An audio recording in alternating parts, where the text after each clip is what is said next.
I feel sick. I feel sick, chat. Oh, it's been so long since I got to do an actual Real Madrid watch along. Usually, watch alongs are chilled until your team's playing. Then it becomes a little bit stressful. Then it becomes even more stressful when games really do start to matter. Games really do start to matter, and we are in the business end of the season. So I'm feeling sick. Oh.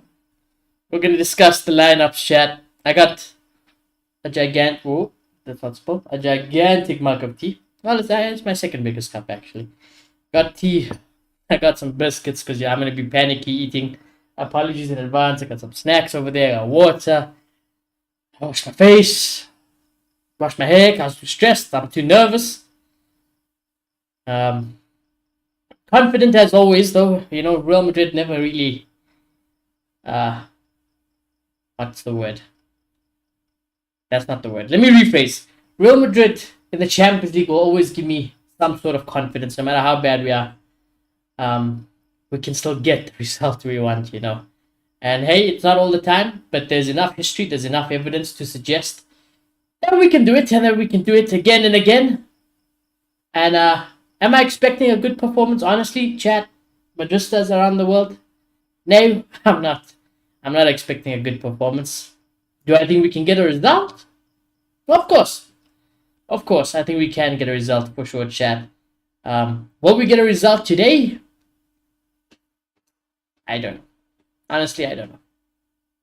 I don't know if we are going to get a result today, chat. But one thing is for certain. The game won't be done today. I mean, hey, we could get smashed 10-0, but hey, I never say never. But the game will not be done today, no matter which way it goes. There will be minimum 90 minutes at the Bernabeu. And 90 minutes at our stadium in the Champions League is a long, long time to play. And it's a long, long time to survive, no matter who the opposition is. So in my fantasy world, in my delusional world, I'm already mentally prepared of a result giving me heartburn. But I planted the seed that, actually, no matter what, today, let's try to remember that 90 minutes at the Bernabeu second leg is exactly what I would want, and is exactly how I would want this play in our hands. Of course, that also being said, I want a result today. I want to win today. If we can get the job done, or maybe not get the job done, but get a good result, a winning result today, and go into the second leg at home, of course I shall take it. I shall take it. Let us start the poll before we get into the teams and everything, right? Let's start the term. Oh, the term? Why did I say term? The poll. Predictions. Also, chat, in case you were here during the Atom 14, my power did go off, as you guys know. It seems like a lot of places are back up and running though, so that's good. So I am hoping, touch wood, electricity, Wi-Fi all stays up and running for this game at least. And then, if you want to go out afterwards. But hey, actually, chat, we can draw today. We can draw, so let's add that as an option. Let's add that as an option. Today will not be the conclusion of the tie. The tie will be decided no matter what at the Bernabeu, which is how I want it. It's how I envisioned it. And now I am relying solely on that tax all the way to the fucking final if I can survive and we can survive. Which I've come to hear Mansky make fun of you. You say that. He won't be making fun of me because Bayern are also playing today. So it's going to be stressful for both sides.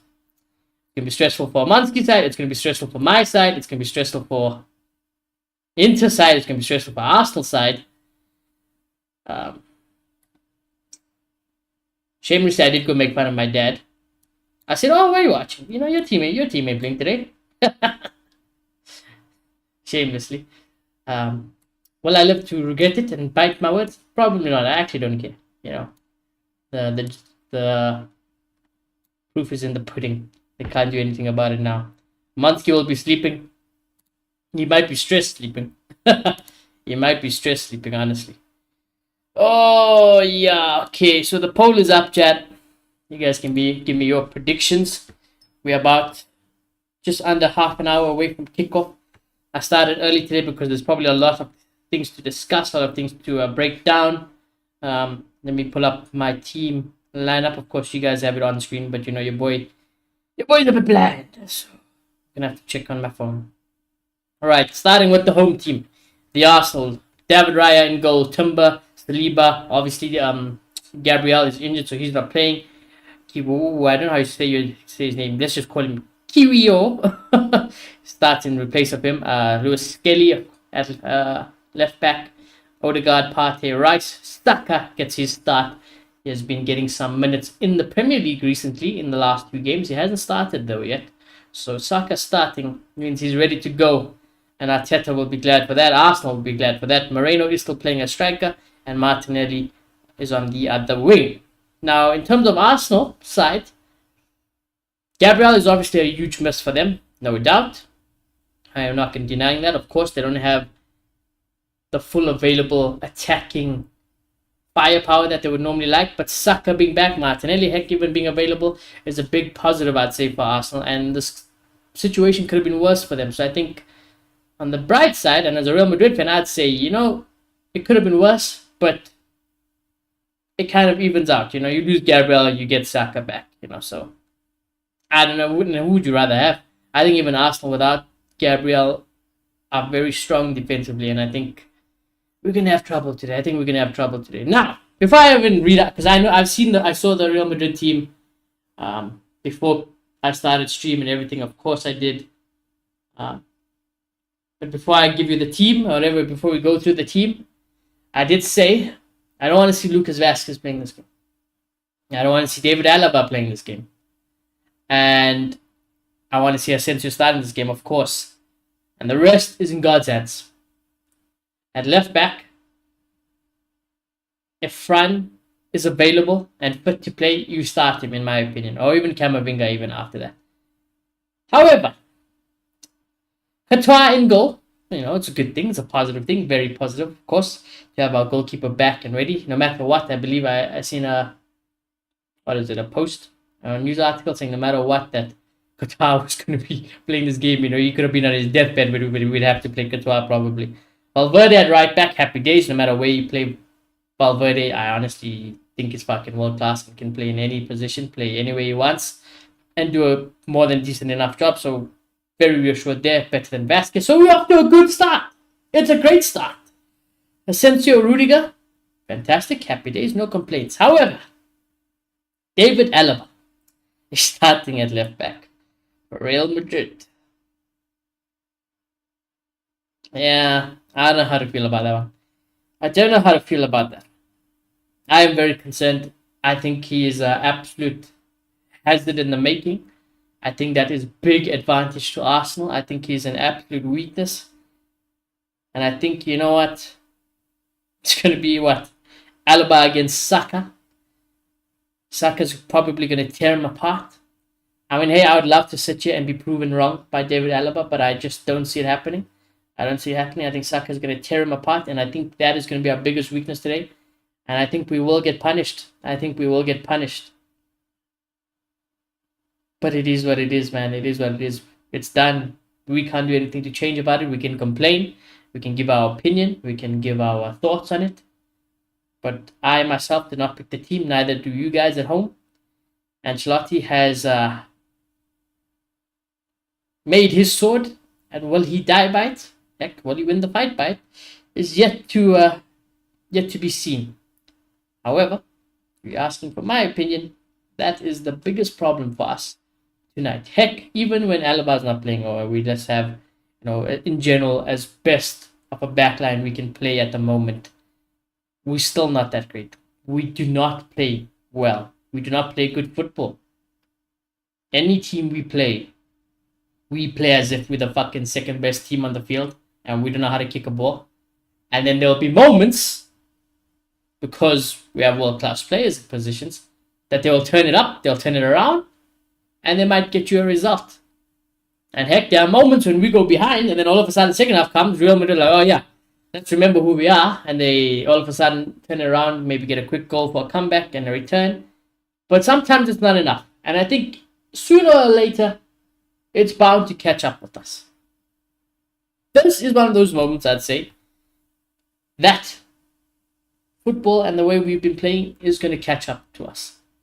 You know, from this part to towards the end of the season, the business end of the season, all the things we've been complaining about as fans, yes, Ancelotti gets away with it on paper throughout the season,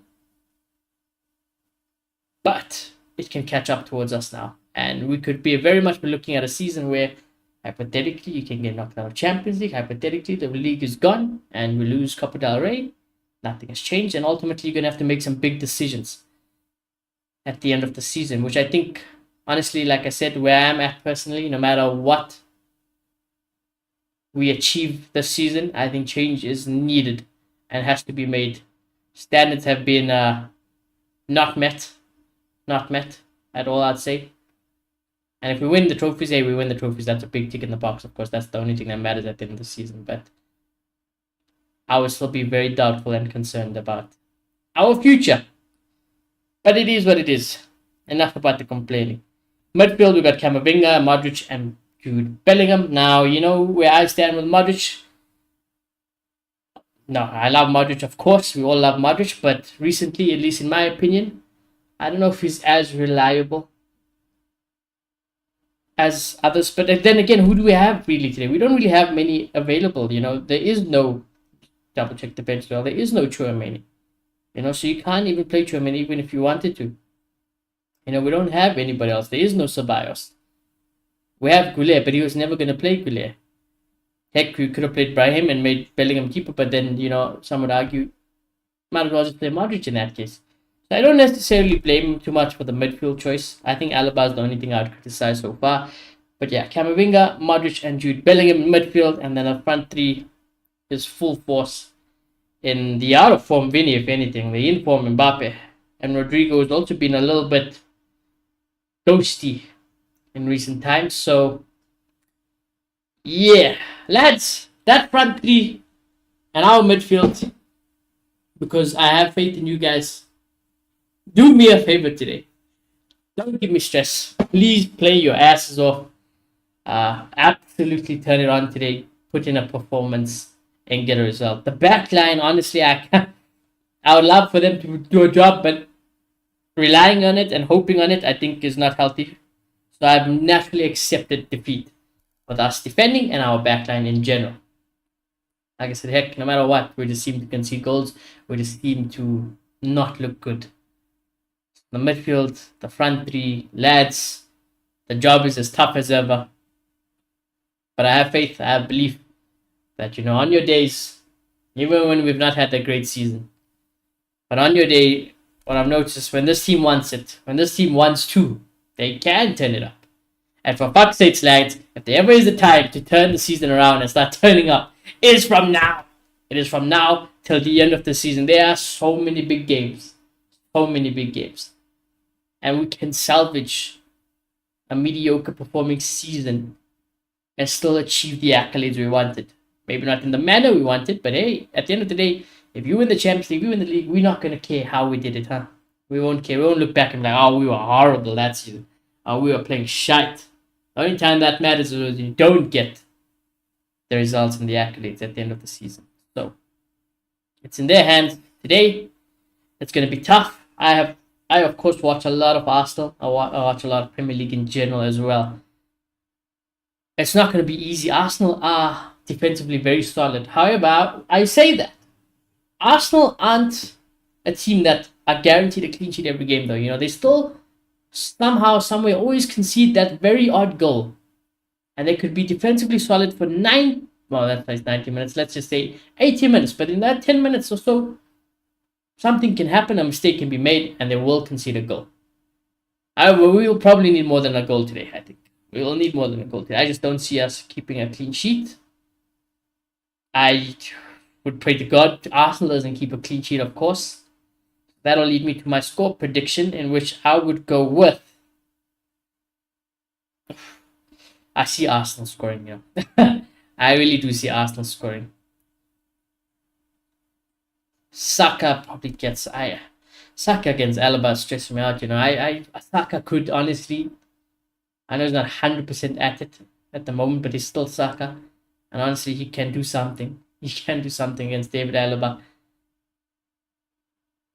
Oh, the thing is, like, I do see a world where Arsenal score 2 goals, and then I think to Madrid, and I don't see us scoring 3 or more.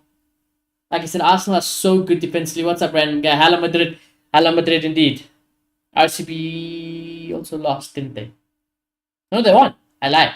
They won. It was looking like they're going to lose midweek. But yeah, random guy, how you feeling? What is your prediction? Let me know.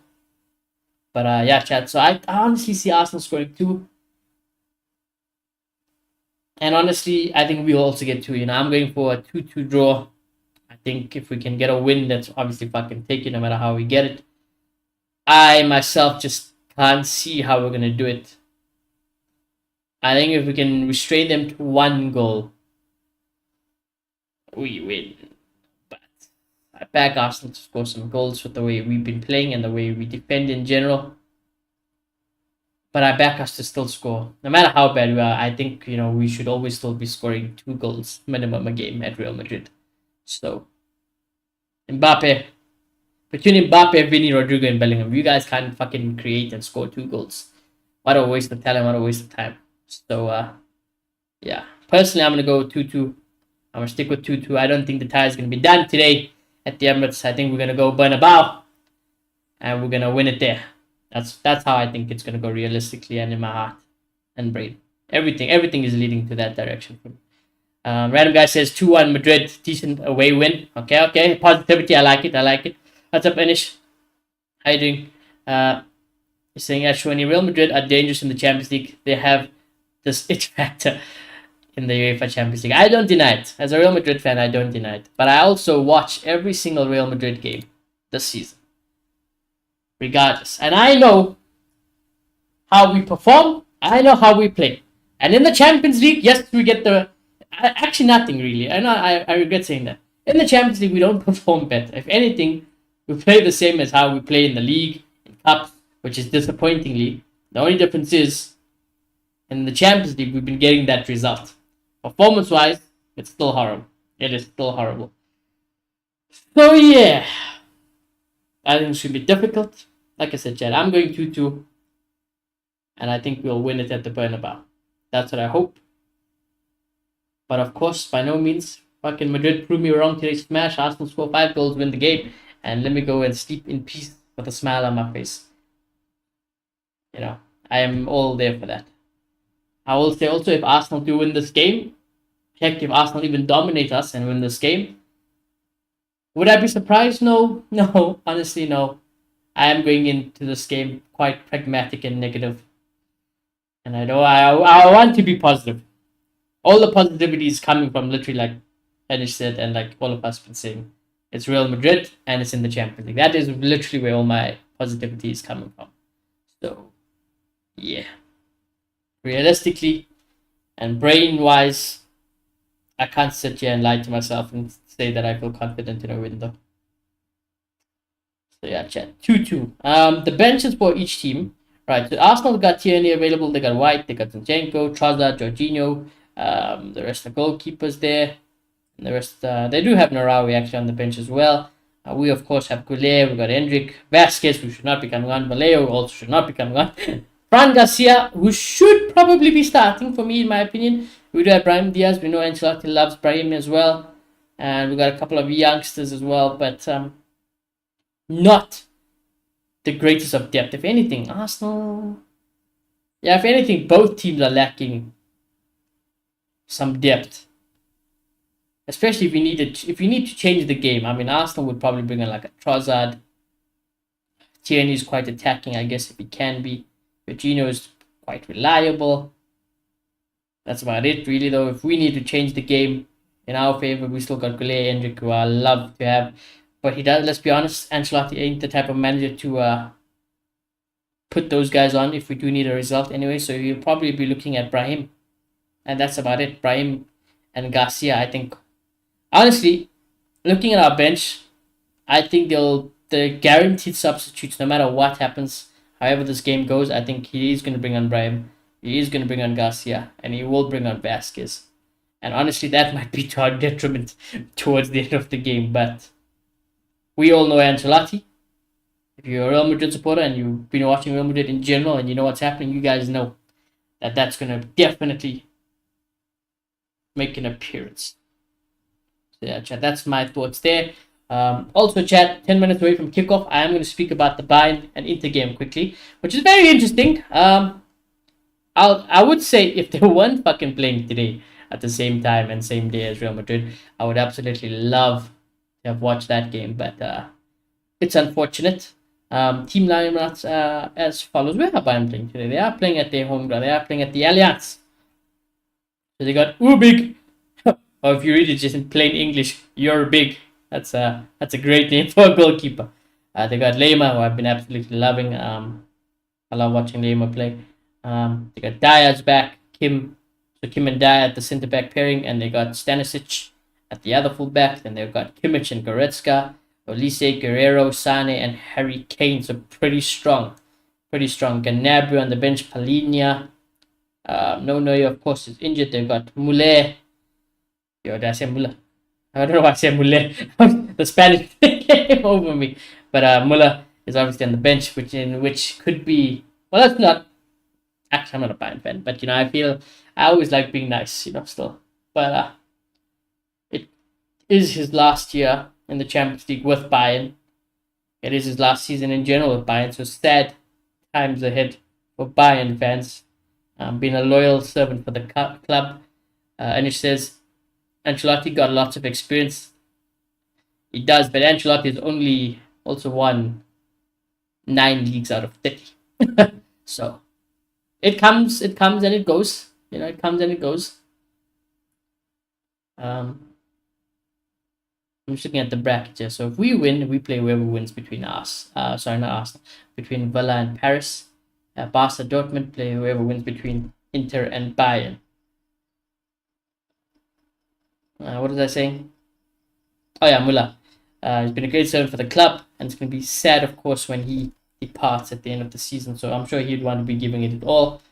But then again, how do you manage Muller, and when do you bring him on? But it's a good quality player to bring off the bench if need be. As for Inter, we got Sommer in goal, Pavard, Serbi, Bastoni, Matteo Damian, Barella, Kalaloglu, Mkhitaryan, Augusto, Martinez, and Thuram.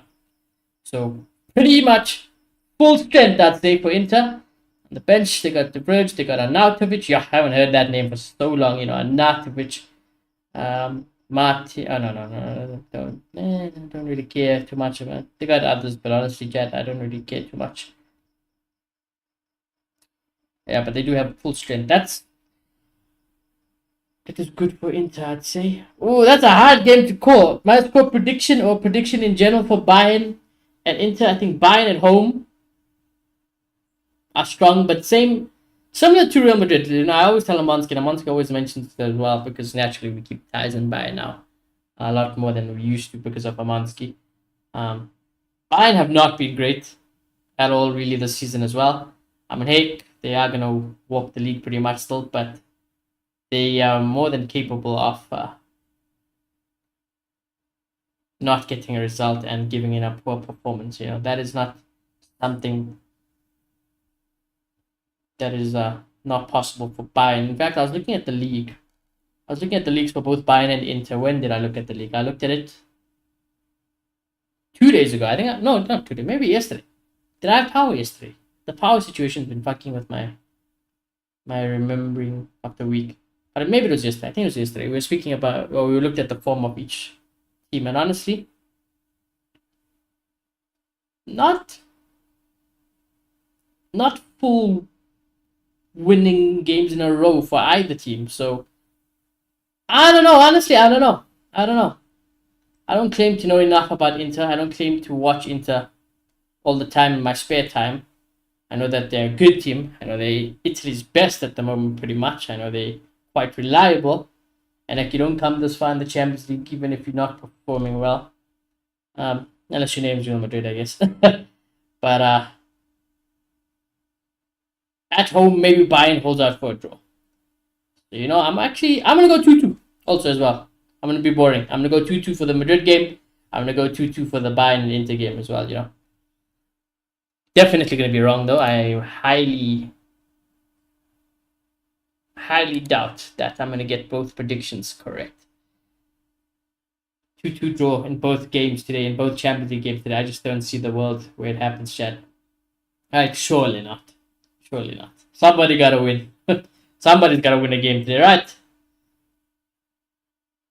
I will say, though, that does mean... Am I confident to say that both teams will score each of the games today? Probably. I back into the score.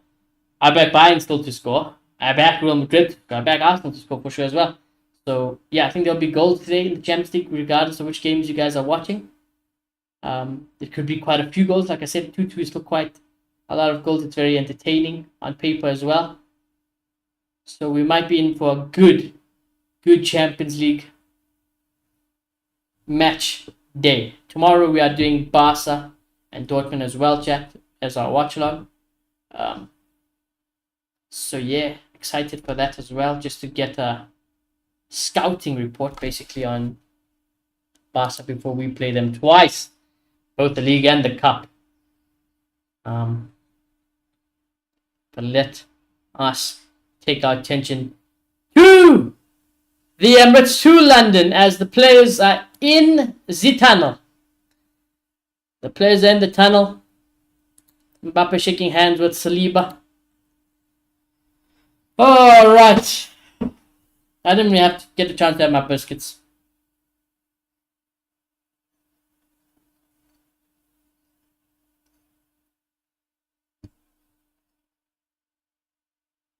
Oh, please, Madrid. Do me a favor today, bruv. Do me a favor today. Please. Please, Real Madrid, do me a favor today, brother. We are playing in that sexy fucking grey kit, though. Oh! I really want this grey kit, you know. It is such a good looking shirt. Cold. Come on, lads. We can't lose in this kit now, please. Please, you know, this kit deserves some trophies behind it to remember the season by. I don't want it to be the kit where we don't win anything, man. Please.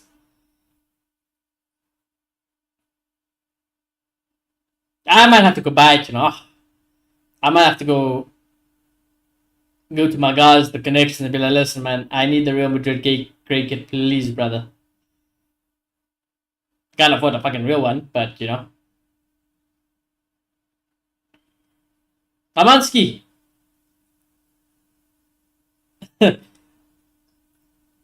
What is it? Amansky saying yes, do favorite and lose. Do us the favor and lose. Oh. No! How about you guys? Actually, you know, I'm gonna be disrespectful, Amansky. I want you guys to win.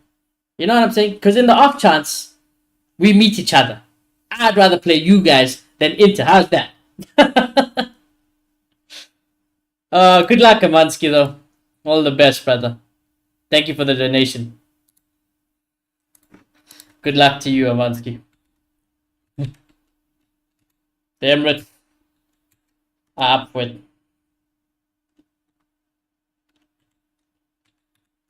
Just reply to Amansky, though. Yo, Amansky. Where's my S? Amansky says same good luck. And remember, Amansky, it won't be decided today. Unless one of us get absolutely thumped, smashed like 5-6 or whatever. May the best referee.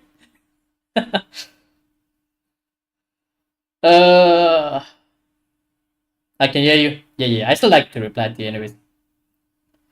Oh. At least we're playing in our grey kit, so that's a good thing. If we're gonna lose in style. The sexy grey kit. Amansky, I know you're watching the Bayern game. But if you go look at the Real Madrid kit that they're wearing today, this is the kit I was talking about. The one that I really like. This is the one I want to get. This is a nice one. I really like. Got the collar as well. 10 out of 10.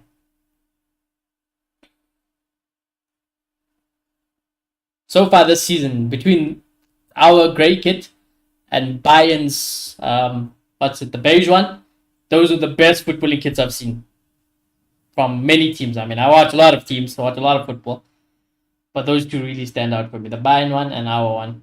Both of them, I mean, both have colors, both also clean, clean, clean. Yeah, looks great. Oh, yeah, yellow cards actually, chat. Ooh, I don't. There are a couple of players who potentially might miss a game if they get booked today. I don't think any crazy important players. Maybe I think it was Vinny one of them. I feel like Vinny was one of them. Chouameni maybe. Shit, I can't really remember. Let's see. Yeah. Remember, chat. We will be a few minutes or minutes behind real time, chat. Oh yeah. Oh please. Hendrik, yellow. Or Camavinga, Modric, Rudiger, Vinny, all on yellows. All on yellows who could miss a game. Hendrik as well and Vasquez as well. So there you go. So it's Vinny, Camavinga, Modric, Vasquez, and everyone.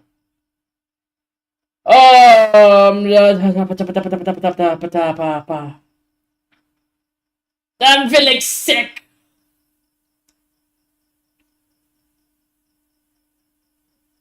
Please, Madrid. Please.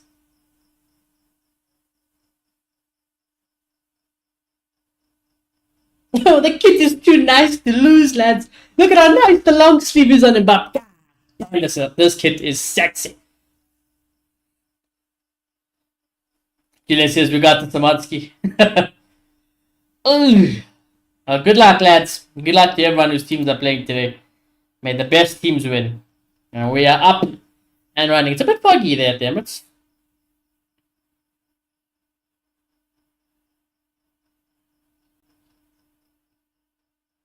Oh, I'm gonna have my teacher. Please excuse me if I'm quiet for the early minutes. Like honestly, the nerves, the stress. It's creeping in.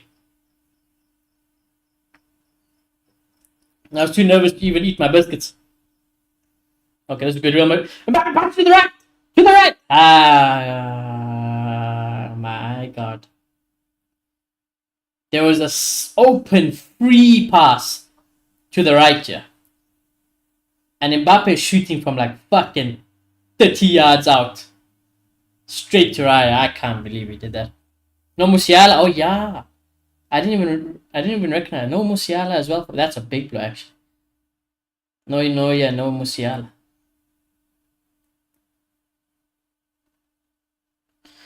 Oh, well, we've had a shot. We've had a shot.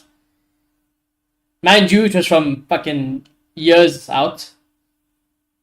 I would have preferred Mbappe passing to the right, but it is what it is. And here's Arsenal in possession. I would have got on it now. Oh my God, he's running away. Somebody come stop him. Thank you, Rudiger. Saka on the right. Now we need to watch how Saka plays today. Hopefully he's not completely sharp. I say that. He is definitely in my FPL team. But you know what, Saka? Save it for the league games. Arsenal win a foul here. Lewis Skelly. It was a foul. Definitely was a foul. Oh, yeah. There's Odegaard again. Obviously very up for it as well. Having been at Real Madrid. Saka to Odegaard to Timber. As I expect Arsenal to be attacking down this right hand side as much as possible. It is our weakness and it is their strength actually. Good defensive work from Bellingham. Modric. Oh, sloppy pass from Modric. Odegaard helps us out with a horrible touch. Ref should win a foul. Oh, no foul. No ways, bruv. No ways. Free kick to Arsenal. But honestly, I do feel the foul should have been for us. And again, you see, this all comes from Modric fucking around. Modric is fucking around.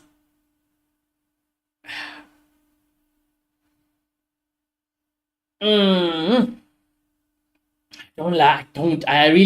know we all love him, chat. And we all love him. He's been a great servant for Real Madrid, chat.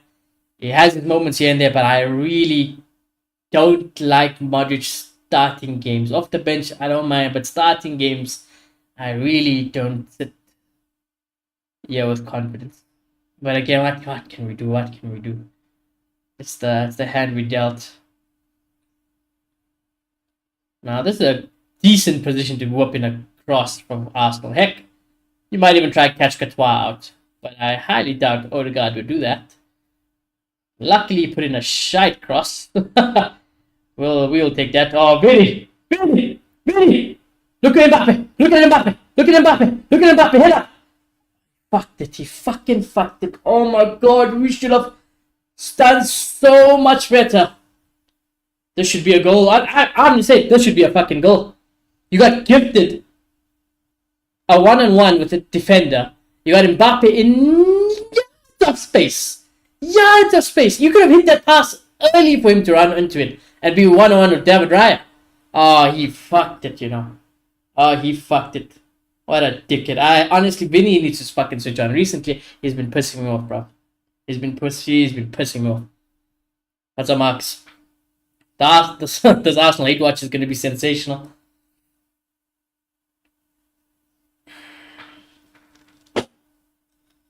Fucking too early to get pissed off. Too early to get pissed off.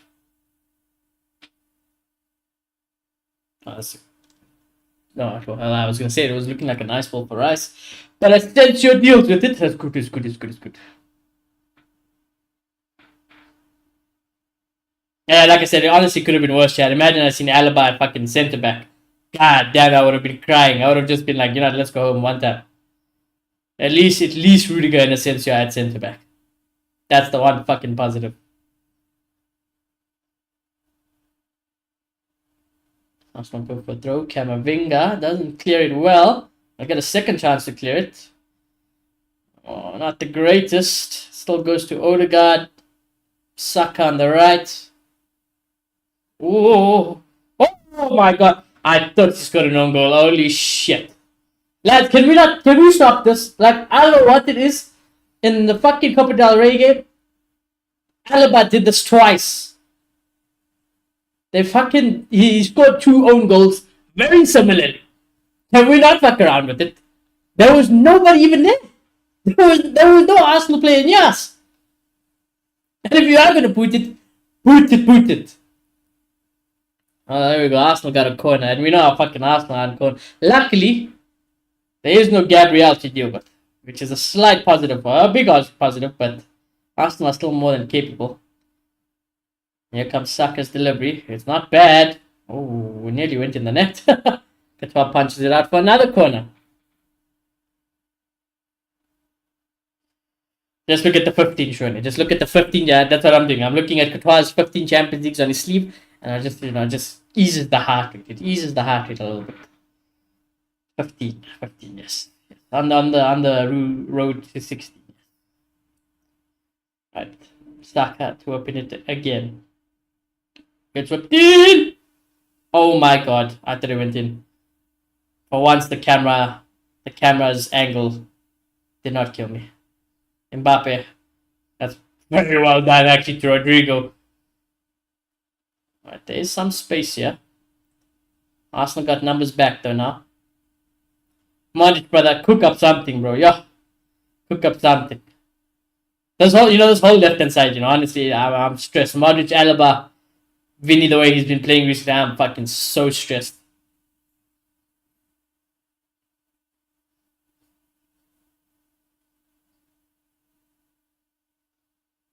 Usually the Vinny tag should keep me so positive, but... Oh, that's a pretty decent ball. But Raya will get there before Mbappe. And he'll go quickly. Thomas Partey. Vinny does well to track back there. Good job. To fill in there. I like that, Vinny. That's better. I like it. Don't hate it. How's Bellingham been playing this season? Absolutely phenomenal. Absolutely phenomenal. Jude Bellingham is in a class of his own. Honestly, like I say, the only thing I want from Bellingham more, which is luckily because he's so young, you can see sometimes all that thought. Good defending. What was I gonna say? Sometimes he has those moments where he's too English, you know? You can see he's still English. So he needs 2 more seasons in Spain, so he becomes a bit more Spanish, and then unbeatable. A generational midfielder. Vinny on the left. Woo! I think he was trying to cross. I don't think I hope it wasn't a shot. No deflection. Goal kick. Does Bellingham still have a good feel for space and the center of the team? Yes. Yes. Yes, it does. The goals were not as... I'd say now, because we play with Rodrigo, Vinny, and Mbappe, he doesn't what's it called? Get as much freedom. But he still lurks in those positions, and what I will say, he might not be scoring as much as he was last season. But when he needs to score, he does. He does. The amount of games Bellingham has won for us this season with his late goals is incredible. I don't know about that half 10 years. Still there. It's still there. I'll be very surprised if you don't even see it now. Well, today, rather. Not now. You'll definitely see it today. Bellingham is honestly... I'm so blessed to watch Bellingham play for my team week in, week out. I wouldn't trade him for anyone in the world. He's an absolute monster. Bellingham, Valverde are just generational. Generational. And Valverde can be generational no matter where you play. I'll put Valverde in goal. We might see a great performance.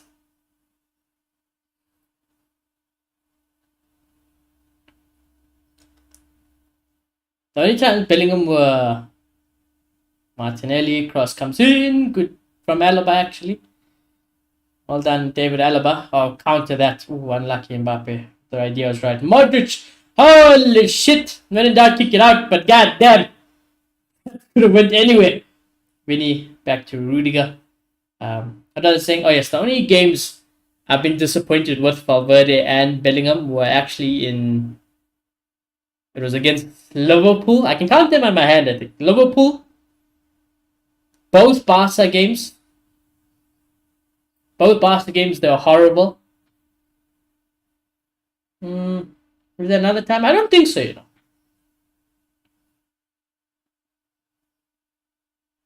But those are the games that come to my mind when I was not happy.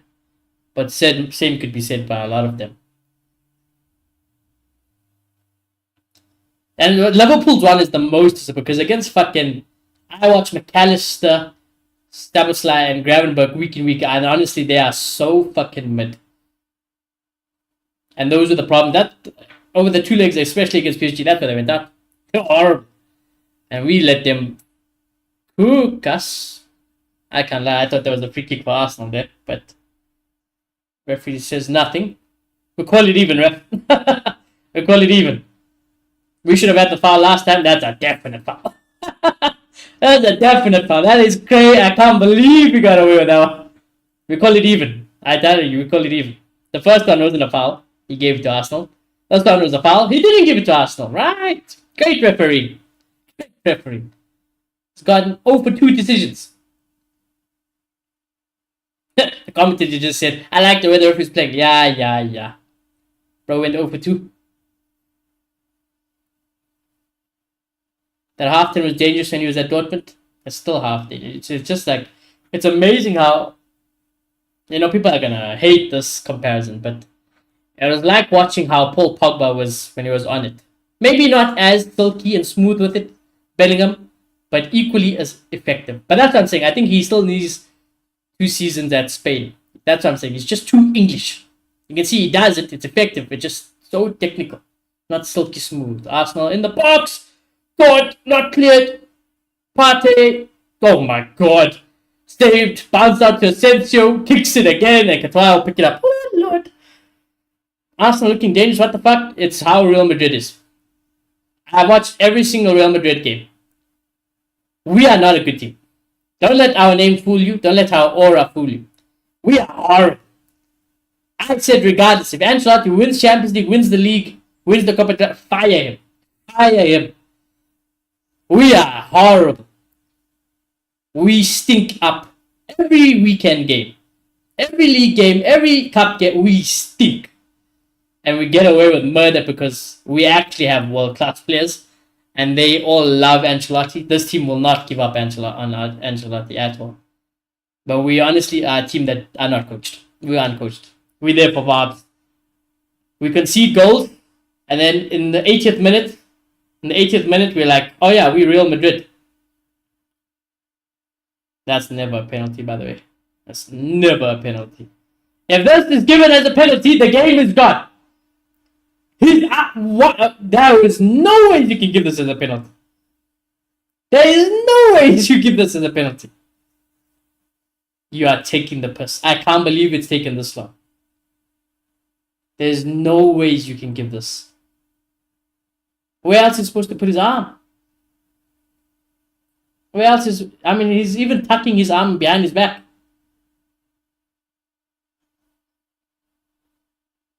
I cannot believe... If they give this, the game is gone.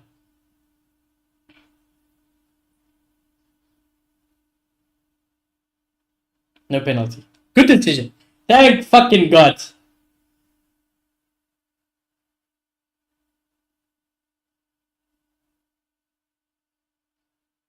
All right, Rudiger. I know you scored the header goal that was important in the cup earlier. Last week. I can't remember. Like I said, the power is fucked. But I would do anything for it again, Rudiger. I waited a year for that goal. Please do it again. Modric, not bad. Straight to fucking Raya though. All right, come on, Camavinga. Oh my lord. Thank you, Valverde. Holy shit. Thank you, Valverde. You see what Valverde and Bellingham, lads? We are in trouble. The engines of our whole team.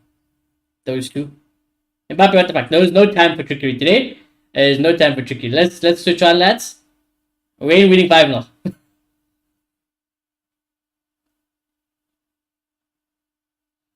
But I really miss Ceballos. I know in a million years I would have never thought that Danny Ceballos injury this season would have killed me. That whole Toni Kroos has left. He'll forever be my favorite midfielder ever, but that hole he has left in my heart. I curse him for it. But nobody can do it. Ceballos was doing it to a good extent, to be fair though. And then he decided to go kill himself with the hamstring. God damn. And Carvalho. I have to watch Vasquez because Carvalho also decided to get a fucking season-ending injury. I'm suffering. Militao as well off. Not great. Rodrigo, brother, please do me something today. They always forget the R. But show us why not to forget. Show them today. Today's the day you show them why they don't forget about the R. Rudiger, please recover that. Well done, bruv. Lots of taping around Rudiger's leg. But luckily he's a monster and he should be okay. Touch wood.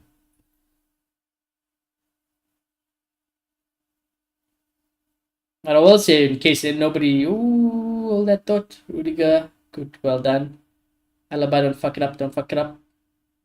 Nah, man. Good job. Saka kept it out of play, not in play.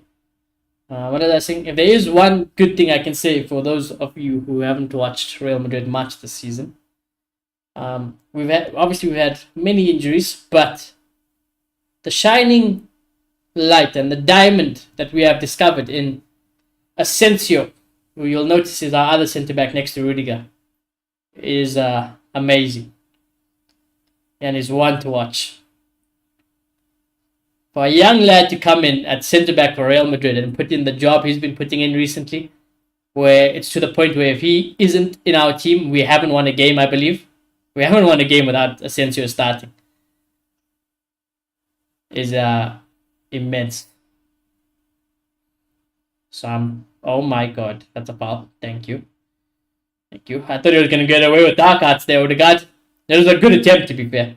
I don't hate it from Odegaard. You gotta do what you gotta do sometimes.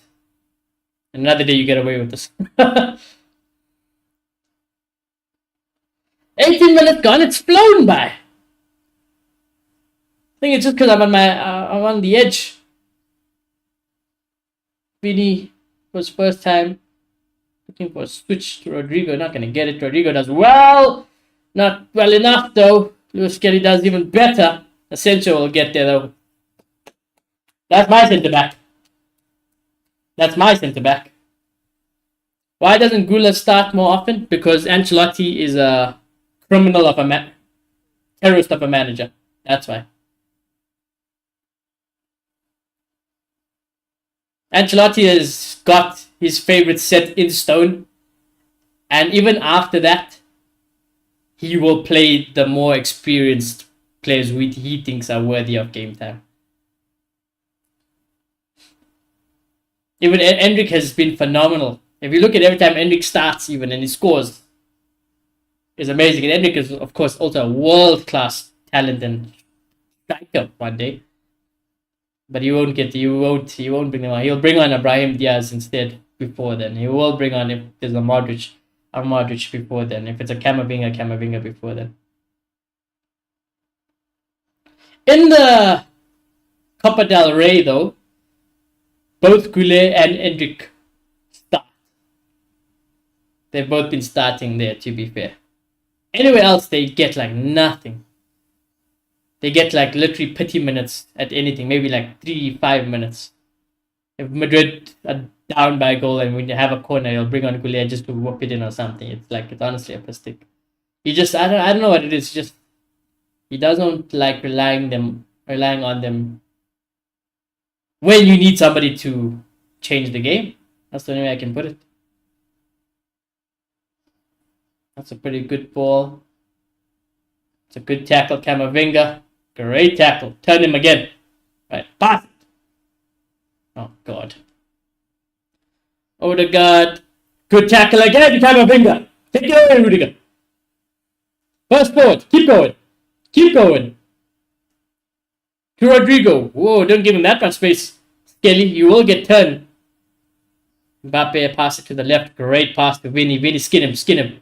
Ooh, don't hate it. I don't hate it. If he got it to curl, he probably finds the back of the net. Yeah, I don't hate it. Better from us. Random guy says Carlo is so freaking dumb. So fucking dumb, sorry. So fucking annoying. Like, why the fuck they play ball to Vinny whenever he wins a header? Sorry, why do they play a long ball to Vinny when he never wins a header? 3 positions lost by him in 15 minutes. That is the only complaints I have about our front three. I love our front three. I wouldn't trade them for anyone in the world. Unless there was a Ronaldo-esque bold player there. If Haaland was more technical. Or there was a younger Lewandowski. But that's why I loved Yosselu last season. Well, yeah, honestly, both Yosselu and Cruz did us dirty, you know. They left us at the worst time. Saka, it was a pretty good ball. Asensio can't pass it back to Courtois. Does well to get it out to Bellingham. Good job, Bellingham, Rudiger. Not the greatest pass, but I don't necessarily blame him. There weren't many options. I think we still had Jostelu on as well. Well, at the club. He's the perfect type of player you can bring off the bench. And he's somebody where you can kind of whoop it into the fucking box and stick it up there for him to try to do something. Even Endrick, if you bring him on, you won't have that option available. If you're gonna cross it, it's better low and hard and hope. Mbappe, Vinny, Rodrigo, Endrick, they ain't gonna go out there and win headers in the box or anywhere of importance. It's a very different quality and caliber of attacking players we have compared to what we used to at Madrid. We used to have a Benzema, Ronaldo, you know, they could do it all. Stick it up, run past players, trick their way through everything, you know, they could do it all.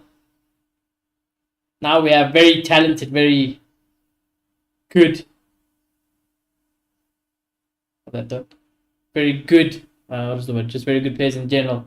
But physical wise, they are no match. Why is the stream freezing? I'm gonna refresh this fucking thing. I'm gonna refresh my stream chat. It's freezing so much. But why?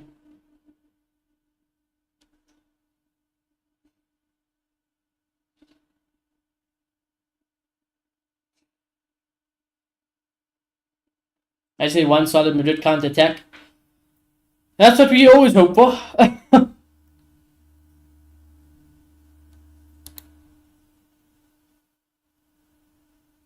To humble this fan base. I mean, Vinny nearly. Is that offside? I mean, it doesn't even matter, but goddamn, you should have been doing better there. Oh my god, your answer nearly fucking. I mean, your wish nearly came true.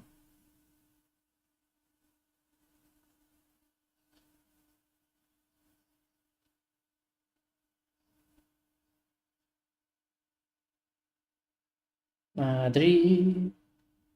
Madrid. Oh. Timber is still on the ground, yeah? Timber is still on the ground, yeah?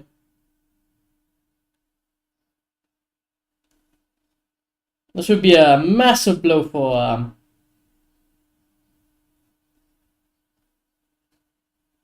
Arsenal. He's back up on his feet though. Might have just been something sore. Although he doesn't look kind of. Ooh, no. He's shaking his head. He is shaking his head. I don't know if he can put weight on it. I don't think he can put weight on it, chat. He's hobbling.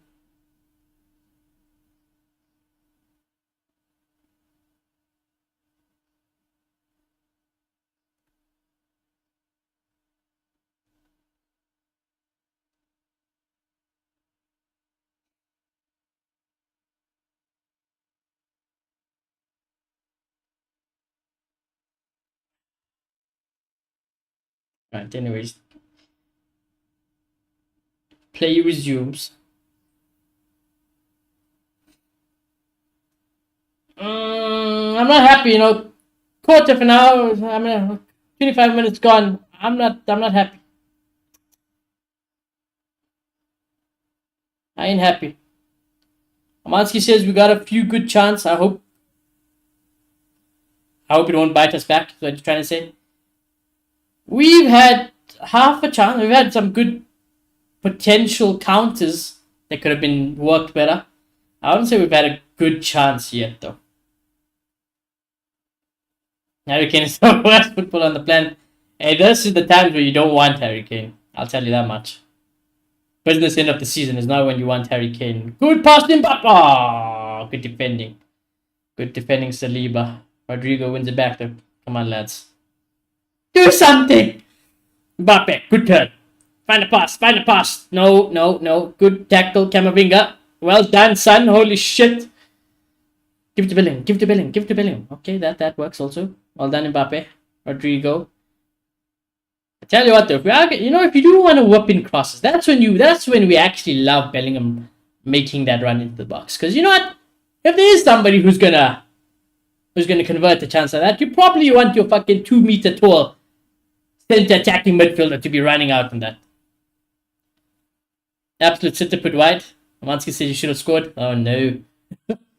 Hey man, did you guys again? I'm desperate for a good chance so far.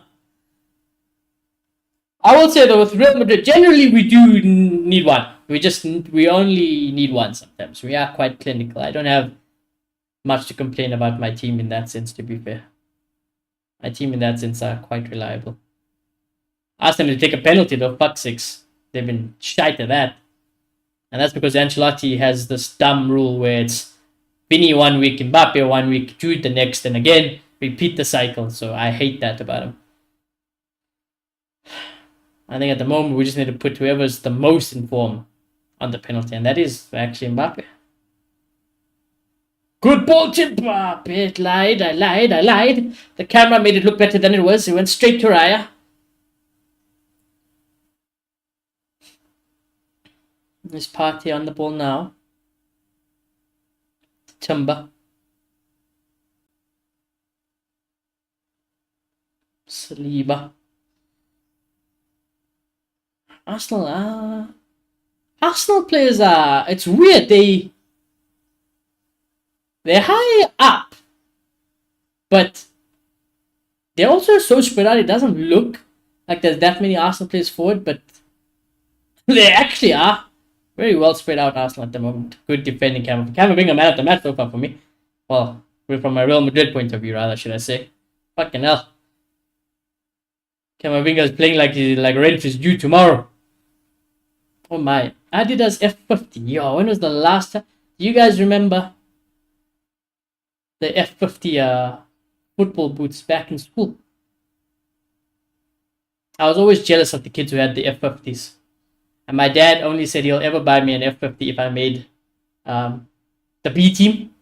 And I think like in primary school, I made it based on just me coming to preseason training. I wasn't that good. Like when I was a kid, honestly, I was not confident enough. I really wish I approached sport differently in school. But I still managed to scam my way to my F50. I'll never forget. It was black, orange, neon yellow. It was great. I wanted another one, but I was such a small kid that it was the only size that actually fitted me as well. It's your interesting story. My childhood. Modric wins a corner. I'm not a corner, goal kick, sorry.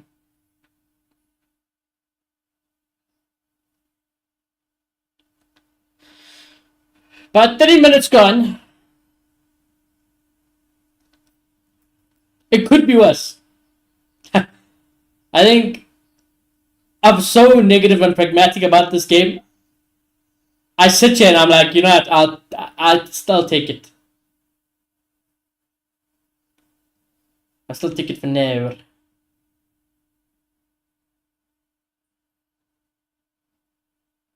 Vinny. Oh, that's horrible pass from Vinny. Oh, good recovering from Bellingham. Oh my god, what a ball from Bellingham! Mbappe! Ooh, shot straight at Raya. Mark says Mbappe no. I have to look at this again. I actually feel like this was a hard chance to score. But that pass from Bellingham was absolutely fantastic. Holy shit. There you go. You guys were asking about Bellingham earlier. That's what you can get. Oh, Rudiger! Ooh, thank you, Courtois. Catches it. Good release. Valverde. Honestly, Trent might be third choice right back when he comes. Oh! Vinny! Vinny's still there. Mbappe. Have a shot. Honestly, have it. Oh my god. The one time you could have had it. Don't have it now. Rodrigo. Into the box. Beat him and have a shot. Oh, that works. I guess corner. Wins a corner. Should have done better there, Vinny. Fuck! We've had our chances, you know. These have been our chances now. Let me look at this Mbappe chance again. What a ball. I think if I got the same ball that Mbappe just got there. It's hard, you know. This is hard. I think it looks easy, but it's not. And you know me, I'm one of the first person to say you should score there. But honestly, that one, I feel for Mbappe. He got it on target at least, I guess.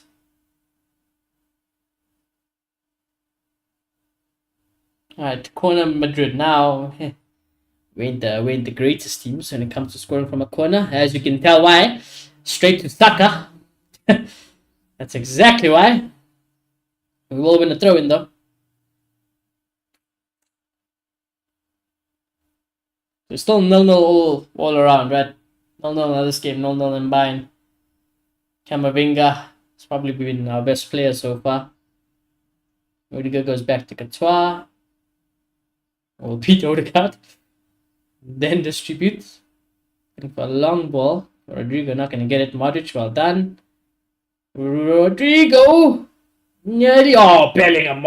Oh, you see, I talk about that. Bellingham. Vinny in the box. Not a bad idea. How's your touch, Mbappe? Oh, exquisite. Oh, twisting, turning.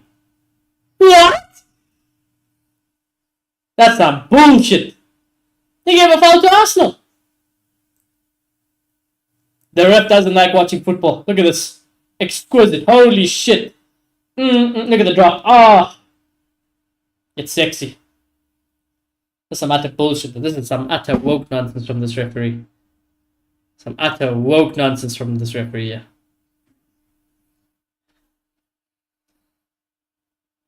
Arsenal losing momentum.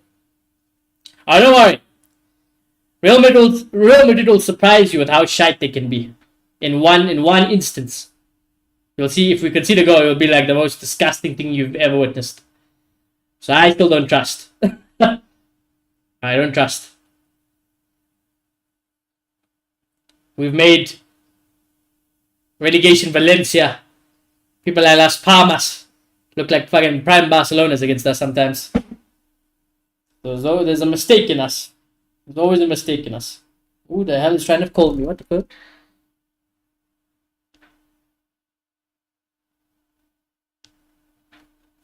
Also, not the time to be calling me.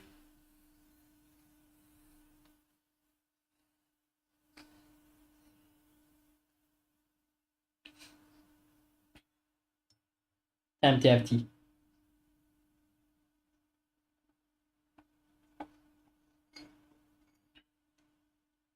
This is a good cup of tea.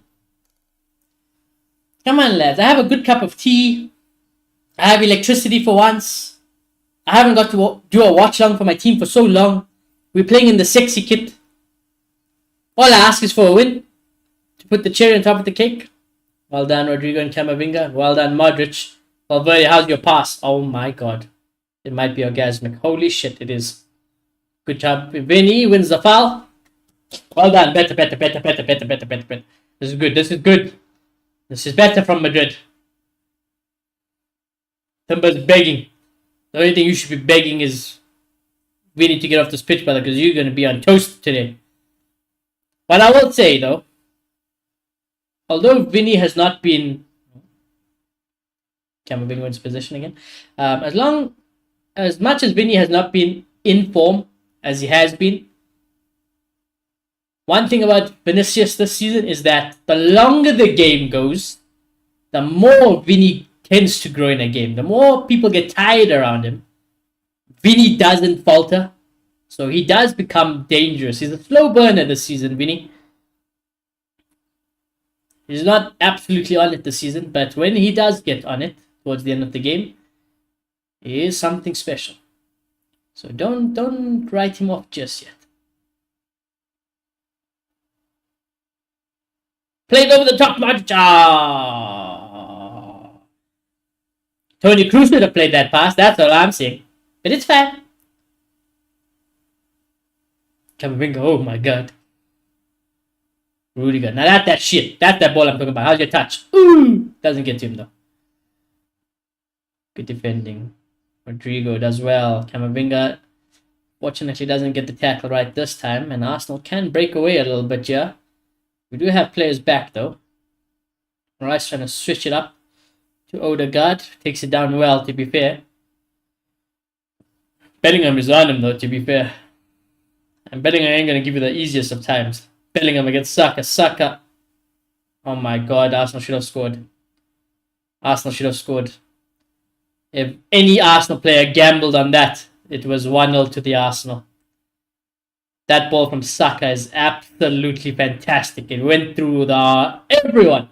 It went through everyone. Low, pace was right. Asking for someone just to come tap it in. Inter scored for fuck's sakes. Oh no. Oh no, Amanski, I'm sorry, brother. I'm sorry. Sorry, Amanski. Was it a good goal? Was it bad defending? What happened? What happened there? I'll see it at halftime, I guess. Arsenal nearly scored this side. It was literally asking for anybody to get a toe. Oh, good defending Valverde. Honestly, Carvalho's the best right back ever. Then we have Valverde. Trent, you might have to be third choice right back. Trent is third choice right back, chat. It was a great goal. Oh, oh no. I guess it's slightly better than knowing your team. What's the word I'm looking for? Capitulated? That's the word I was looking for.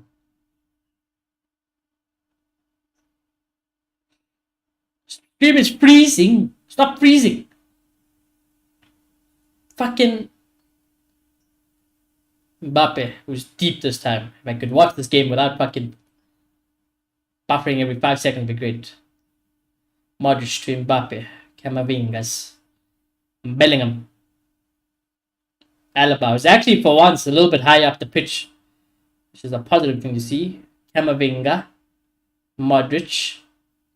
Goes to the right to Rodrigo. A lot of Arsenal players are back though. Camavinga, we have some decent position, yeah? Bellingham, Alaba, Vinicius. Who's deep? Back to Vinny. All the way back to Asensio. Good direct ball to Modric. Back to the right. Now we have some people in the box here. Modric. Oh my god. Camavinga. Bellingham. Oh.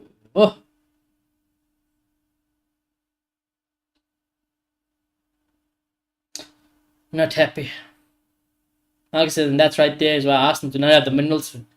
I'm assuming something good happened for my side then. They will crumble. I'm waiting for this moment, if it does come. Amansky says we fell asleep after the Kane chance. Oh no. That's not what you want to hear as a Bayern fan. Odegaard. Oh, it's a good pass to Saka. Oh. He's probably due to assist. He's due to assist, Saka, yeah? He's putting this ball twice on a plate. He's put this twice on the plate. I need to fucking pause my timer because this thing is lagging so much. I'm actually behind this, yeah. No, wait for this. 2 bit. 53. Vinicius. Ooh. Mbappe wins the foul. Please be alright. No, I meant because of the missed Arsenal chances. I see, I get you.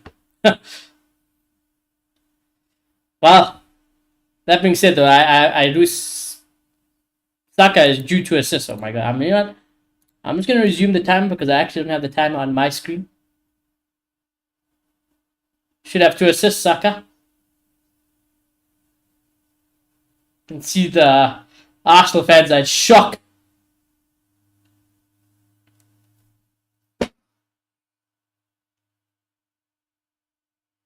Rodrigo. Ooh, nobody made the run.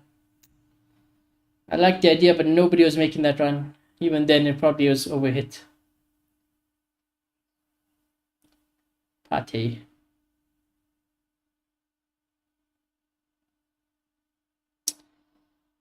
Both teams they are growing into the game though, Arsenal and Real Madrid, I'd say. Honestly, I feel like Arsenal, look at how much more they're advancing up the field as well.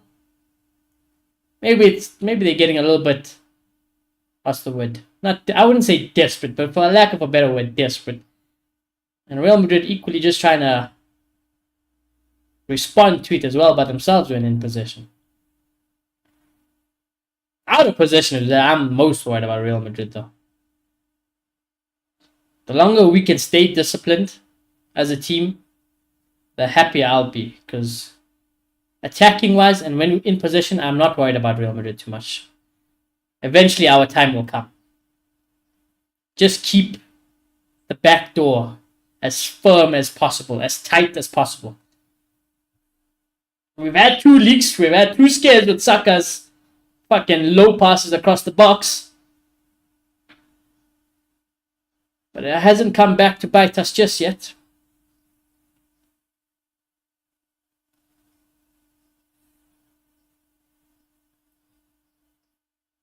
Some fans are going for early tea break. Honestly, I was thinking about this now. I was saying this. I can't remember when I was saying it, but if you're in England and stuff, you probably have a lot better service delivery with things in the stadium, right? Like food, snacks, and stuff. Because I'm just trying to think. Yeah, let's just say if this happened in South Africa, I would not leave at halftime with enough confidence to know that I can go get like a fucking hot dog or a burger, chips, and a drink and a beer or something, and come back before second half starts. I have no faith. I feel like you'd have to leave at 38 minutes, maybe.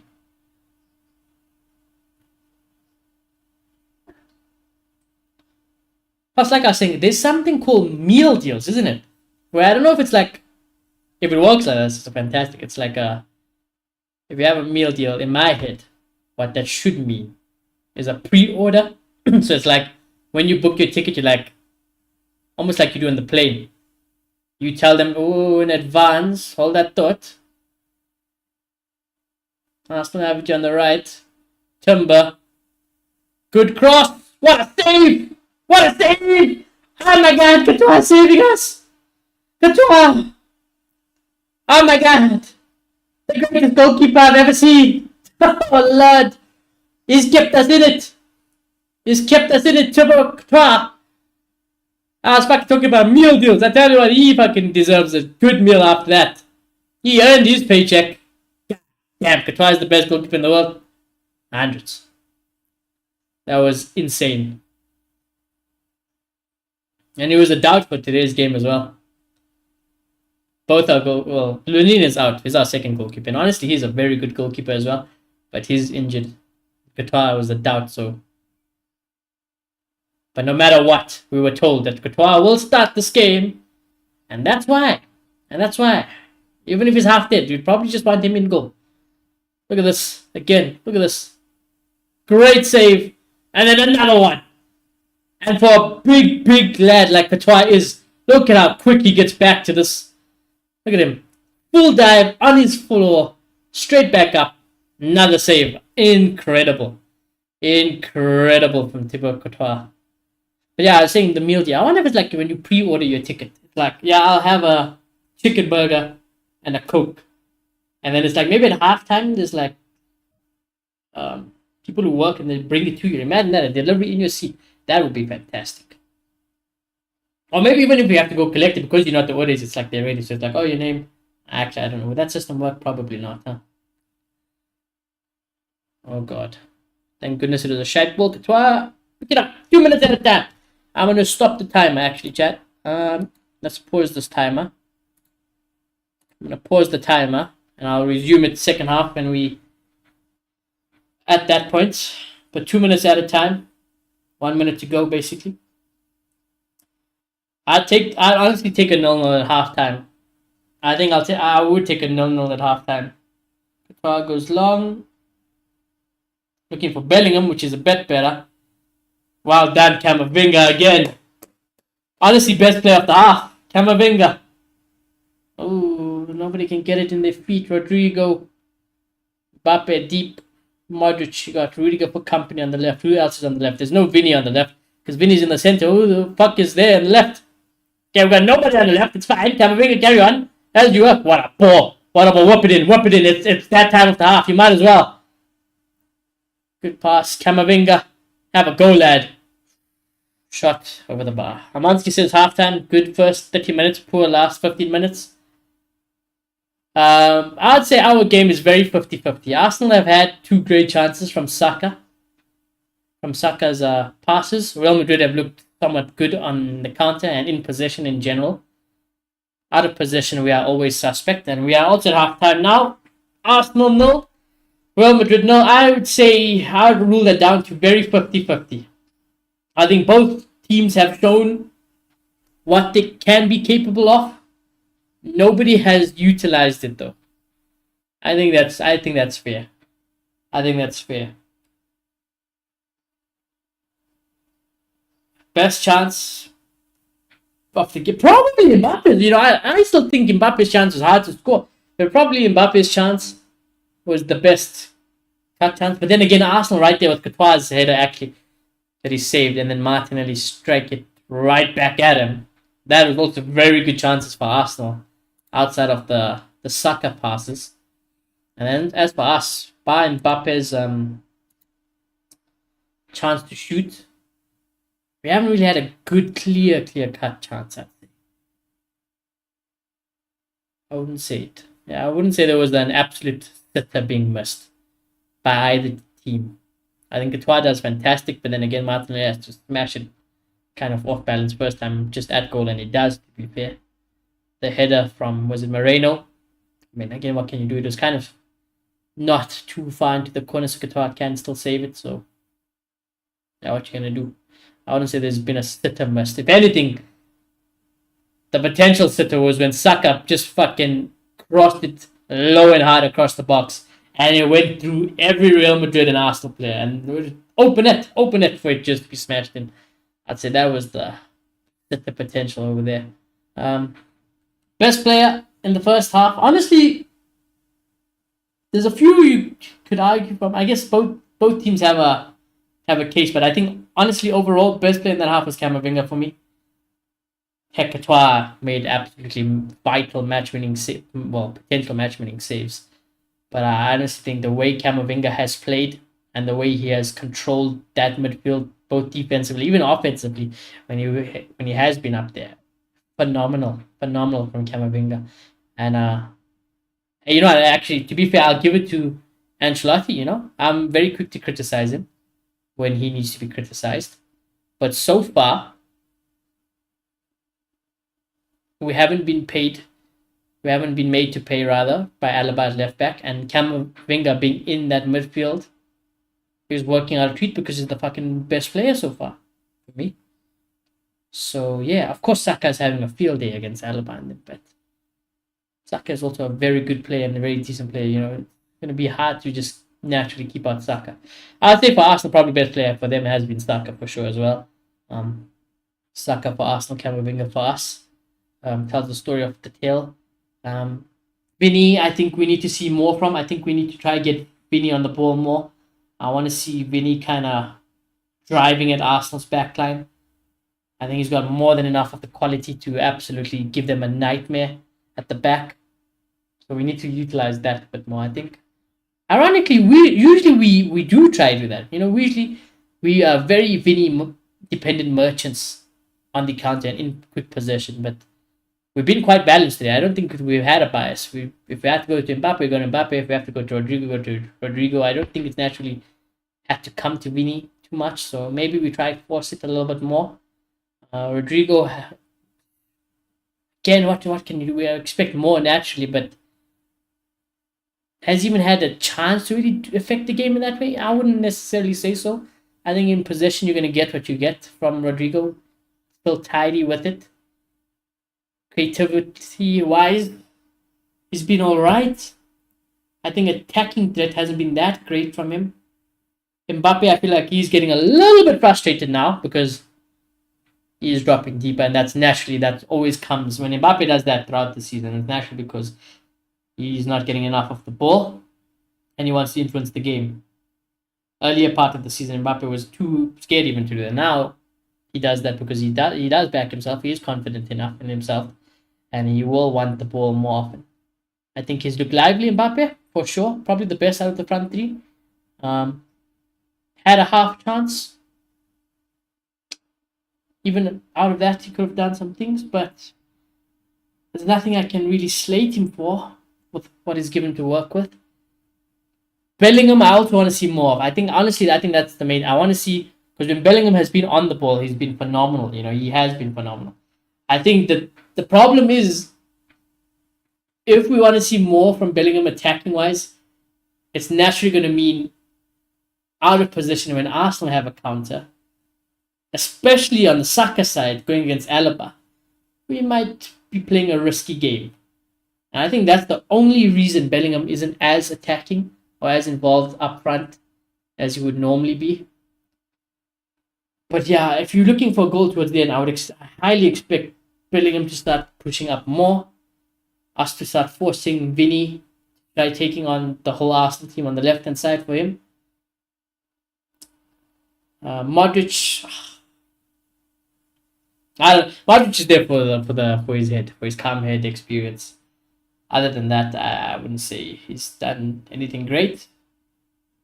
He started off very shakily, I'd say, but he just grew into the game, and it doesn't really look out of place, but not too effective in my opinion.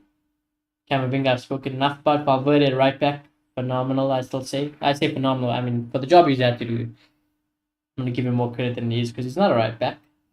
Rudiger and Asensio have been tidy. Alaba has been the weak point, but not to say he's been bad or horrible. They're showing this Mbappe chance again. Let me have a look. Now that I'm watching it on the replay, it's played in. I thought it was maybe played in a bit too fast for Mbappe, but he takes it up so quickly. That's why it maybe looked fast. The pace on it to him is pretty good. The only reason I say it's still hard for him is because this angle he's got to shoot from is not ideal. And he shapes up as if he wants to curl it to the far corner, but then he kind of fakes it and tries to go near. And I think that was the problem. I think if he was going to go near, he should have just absolutely smashed it with his laces near post instead of trying to fake him out far post and then try go near post. Although Mbappe loves doing that.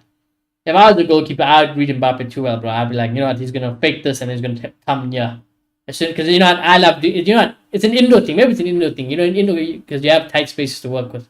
But sometimes when you get that first chance, it almost looks like you set your body up to curl into the far corner, but you disguise it, smash it near post. But I think if he was going to go near post, in my opinion, he should have just fucking laced it home instead of trying to be cheeky with it.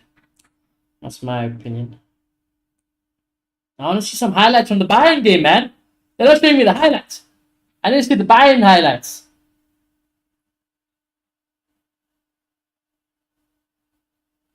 Show me all the Madrid highlights. I don't want to see the Madrid highlights.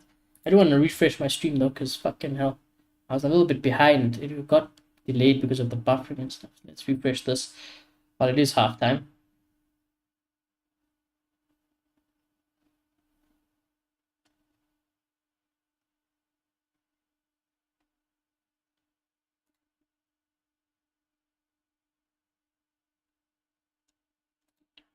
Why is it like this for all channels? Is there another channel that's showing this game? I'd rather watch it on an alternate channel, even if it's there. 241. Let's see alternate. I'm going to the alternate channel, chat. I can't be asked. I'm going to the alternate channel to see how it runs. The Spanish channel. I think it is. Oh my god! Even they have that in Spanish. Is it Spanish?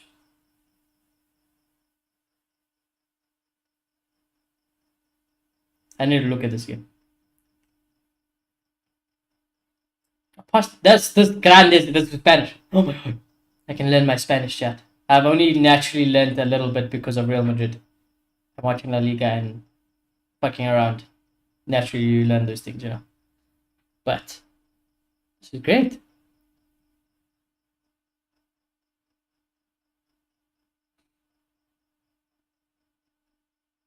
It's Portuguese. Might even be Portuguese. I don't have the audio on at the moment. I muted it, but yeah, let's stick to the alternate channel just in case. Oh man, let me see. I'm gonna go on Twitter chat. I want to see if I can see the fucking Bayern game.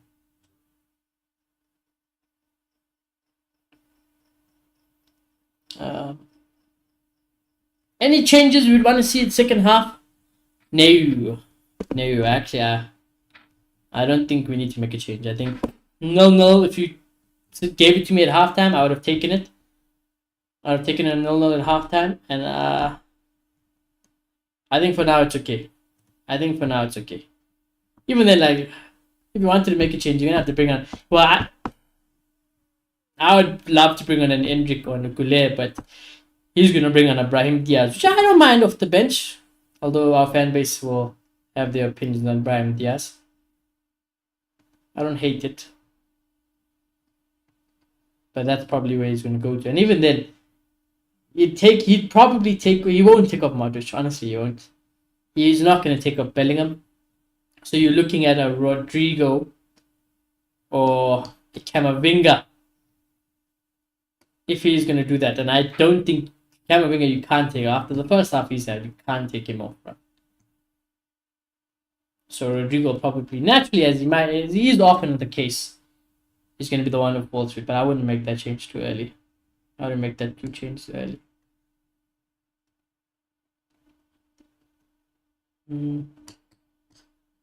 Actually, that I'm thinking, because I'm seeing lots of Saka praise on Twitter, I would bring on Garcia. You know, that would be my change. I'd bring on Fran Garcia for David Alaba. Now, hey, I'm not saying Fran Garcia is gonna pocket Saka, but I think he's definitely a better left back than Alaba. And honestly, I think he's been our best left back this season. Mendy has been horrible. We need to get rid of him. David Alaba's the worst, arguably, out of everyone. He also needs to go. Heck, I wasn't kidding. That last game, even in the cup, after the cup game, I said I never want to see David Alaba in a Real Madrid shirt ever again. Get rid of him immediately. He's on the highest wages at the club. Doesn't deserve it. It's hard to say this about your own place, but he's kind of washed. Get rid of him. So yeah, maybe I'd bring on Fran Garcia for David Alaba, but that's because I would have started fucking Fran Garcia instead of David Alaba. Other than that, I wouldn't do anything just yet. Best player in first half, I already said. For me, Camavinga. For Arsenal, Saka. Worst player. Ooh, that's a good question. Did I answer that question? I don't think I answered that question. Worst player.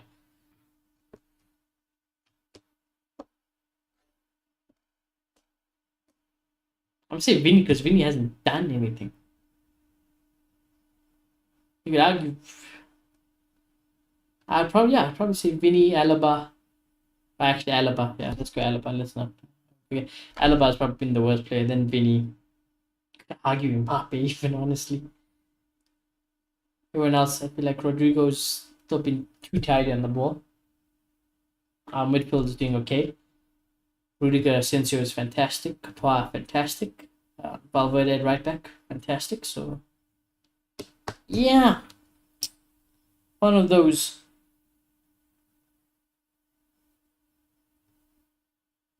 Let's see.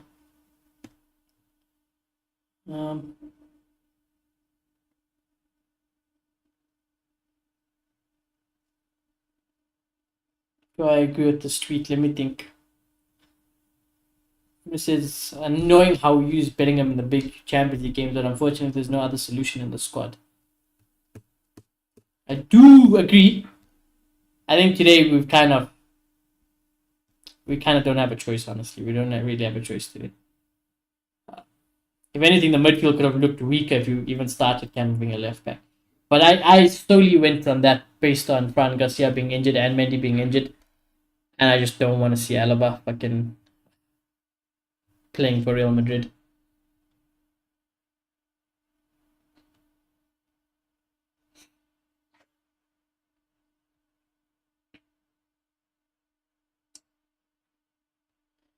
But yeah, let's play that out for the second half. Let's get to it. Let's get back into it. Let me put on my audio. Let's see if I'm listening to fucking Spanish commentary or Portuguese commentary. Either way, I don't care. As long as it runs smooth. I don't really need the commentary anyways. It's just nice to have. Chat. Triple H's theme song is playing at the Emirates. This is the fourth game. They played Jey Uso. They played Randy Orton. They played fuck, I'm forgetting one. I mentioned every time I watch Arsenal at the Emirates, halftime song is always a WWE superstar theme song. Marcus says that is, but it's not just this time. Marcus, if you watch Arsenal at halftime, without failure, there is always a WWE entrance song. They played Jey Uso, they played Randy Orton's, they played Batista was the other. They played Batista's, and now they're playing Triple H's. This is crazy. Arsenal have the biggest WWE following. What the fuck? I'm here for it, bro. Honestly, I'm here for it. And I act surprised every time I hear it. But this is 4 Emirates games I've done a watch along for. And I swear to God, if you go look back at every watch along I've done for Arsenal at home, you at halftime, I swear I probably mention it. Like I said, I'm pretty sure they played Undertaker at some point. I wouldn't be surprised. Without fail, it seems that halftime, Arsenal at the Emirates, you're going to listen to some WWE. I'm honest, I'm here for it. I'm here for it. I can't believe I'm hearing Triple H's theme song fucking halftime while my team looks to get a win. Arsenal kick us off. I shall resume the timer when we get there. I'm on to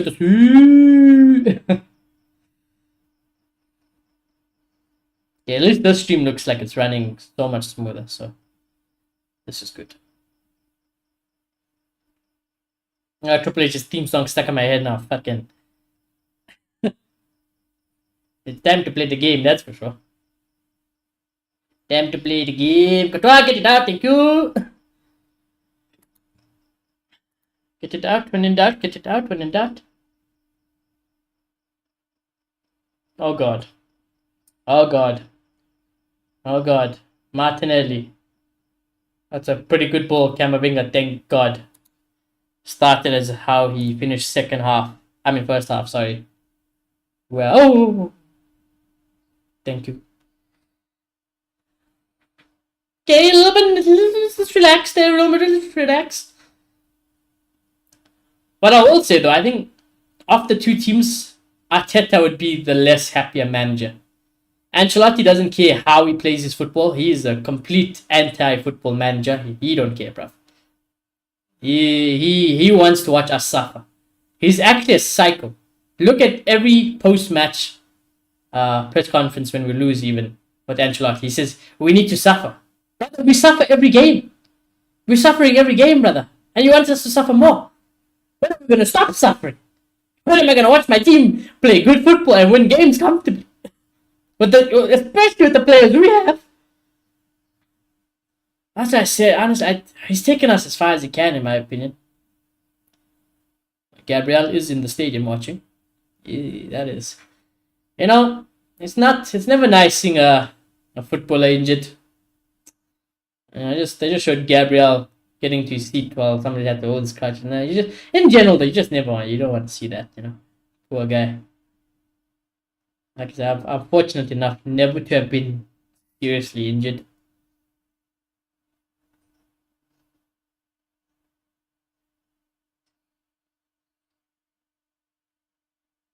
I mean, of course, it helps us, Gabriel not being available for Arsenal, but like, I still wouldn't wish an injury upon someone.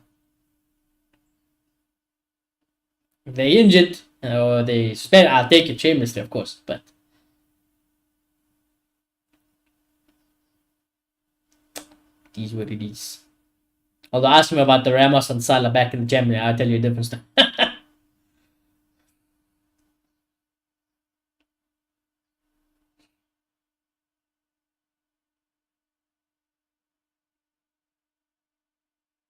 Arsenal are just keeping the ball, yeah? Not doing too much with it, but they're just keeping a lot of possession at the early stages. Now, Real Madrid are just kind of sitting in a flat 4-4-2, which we like to do off possession. That's honestly because Rodrigo works so well going backwards. Like, his work rate defensively is amazing, Rodrigo. There's Valverde. Okay, I mean, look at him, man. Valverde, right? But he don't look like he's out of shape, out of position at all. Great right back.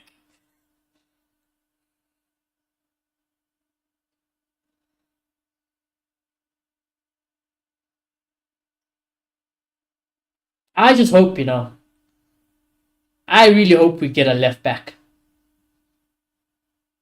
I really do wish we get a left back and centre back, you know. Because what I don't want to happen, all that thought, Rodrigo, ooh, you're touched. The one time, you know, Rodrigo's touch is so magnetic, but the one time it would have been very important for a magnetic touch. The one time you fucking decided to have a trampoline foot. Man. We're still in possession though. What was I saying? Oh yeah, the one thing I don't want to happen next season is that if Trent comes, Trent plays right back and we do something stupid where we all put like Carvajal at left back or something, you know? Because we cannot go another season with Mendy. Fran Garcia is reliable, but he's not a starting left back for fucking Real Madrid. We need a left back, you know? We need a really high quality left back in Madrid.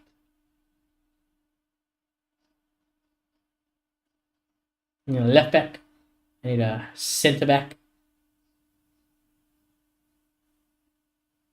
I think we'll be somewhat okay. Rudiger, play that ball to Bellingham. Wow, well done. He's in. Oh, he's hit the side netting. He's fucking hit the side netting. He's that.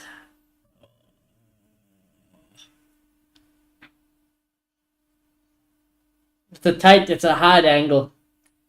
It's a hard angle. I don't think you should have touched it. You should have just smashed it, bro. Even then, it would have been hard to score. But if you wanted a chance to score, smash it first time. What the fuck you taking a touch? You're taking a touch wider from the goal. You're making the angle worse for yourself. God damn, you know, sometimes I don't know why I plays like you. You just like making it harder than it needs to be at this fucking club. We just love making it hard. Maybe that's what we must suffer. We like suffering. But I don't want to suffer. End it, bro. Why can't we just play nice and passes behind? You got all the pace in the world, even.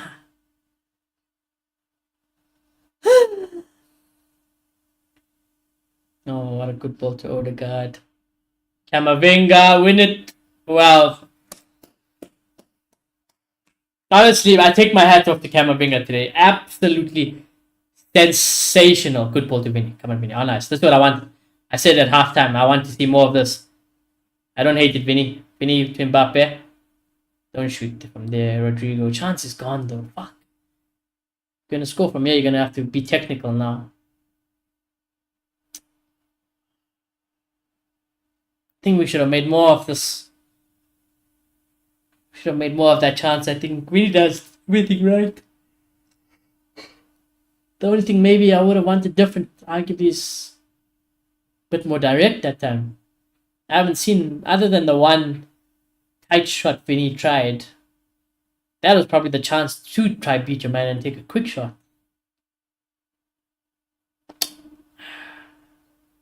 Mbappe is very deep now.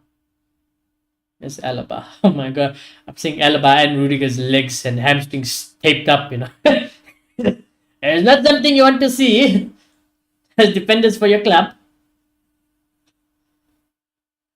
And if something like Rudiger needs his leg taped up, he's going down.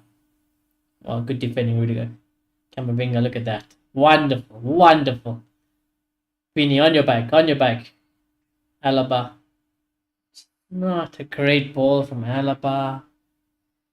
Camavinga still down. Oh no. Ella, Camavinga, please be okay, brother, please. Oh, he's booked someone. Who did he book? I think he's booked Partey. Does that mean we get the free kick back? Let's see. Yeah, maybe it's a yellow. It's a harsh yellow. It's a rough, aggressive challenge. But sometimes you get away with that one. Please be okay, Camavinga, bruv. Ah, he's up. He's up. Our Lord and Savior at the moment is up.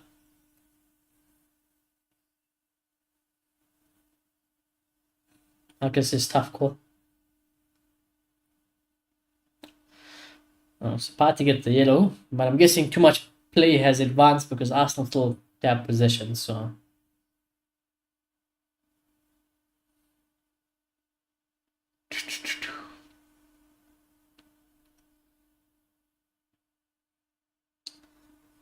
I don't want to jinx it, chat. And usually I'm very good for jinxing things. But the longer it stays like this, might be the better for us. I feel like when I watch Arsenal, the longer the time Arsenal's tend to concede goals is also quite later on in the game at times. Right at the end, when you think they've looked solid the whole game, they've been defensively solid, they've been defending well, towards the end of the game, they always concede that odd goal. And I wouldn't put it out of Ancelotti's head. He might be saying, survive as much as possible away from home. This team will hopefully start fair. What a ball that is to Rice. Oh my god. Good defending Asensio. Did he win the goal kick? I don't think he would have. The deflection was crazy. I think it smacks Asensio in the face. Ooh! Does smack him in his face. All in the head. Good job, Asensio, taking one for the team. We found a diamond in Asensio, yeah. We really found a diamond in Asensio. From the academy. He really doesn't look out of place, He doesn't look out of place. Monster defender. Yeah, Arsenal need a 2-0 need to be safe in this time. I wouldn't even say. I'd say 3. I'd say 3. Honestly, sometimes we have a bit too much juju power at the Bernabeu.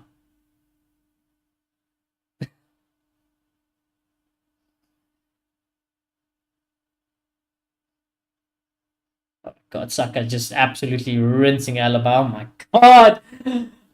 Please take him off. Oh no! Oh, Saka against Alaba at this point is just so bad.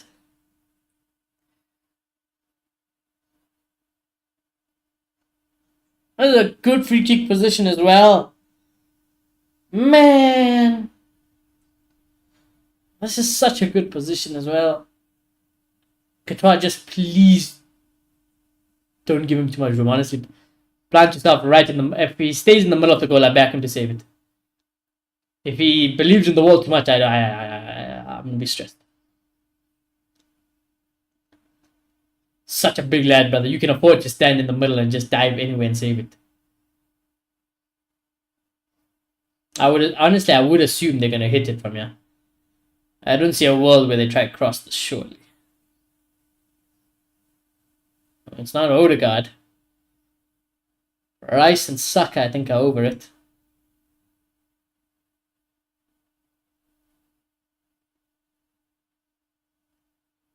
Free kick. And he scored. Oh my God, he scored it. He fucking scored it. Oh my fucking God. Well, it's time to wake up now. It's time to wake up now. Oh, what can you do? What can you do?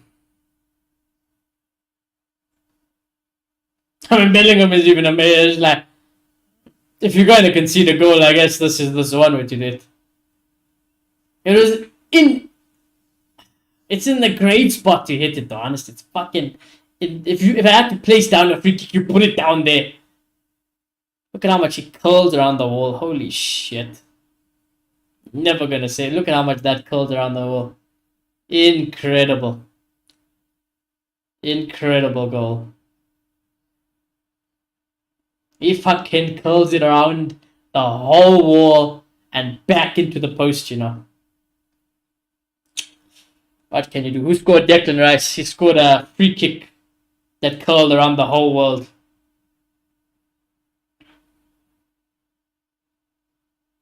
Sensational goal.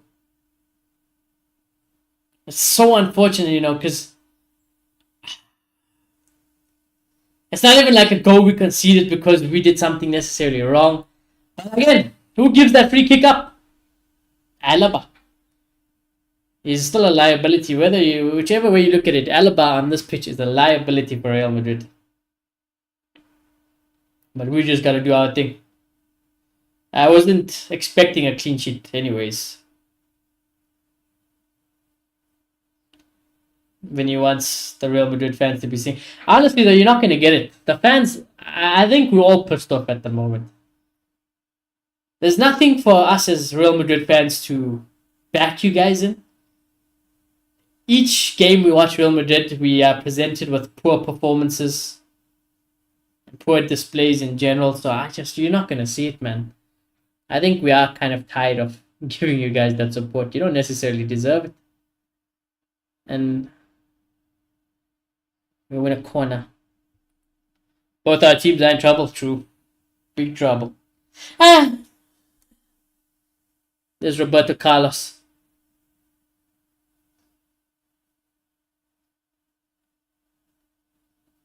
Look at this free kick. It's sensational. That ball curls so much, What? You can't do anything. You can't be bad. It's just a worldie. Oof. Corner taken. Bellingham's flick. Raya catches it.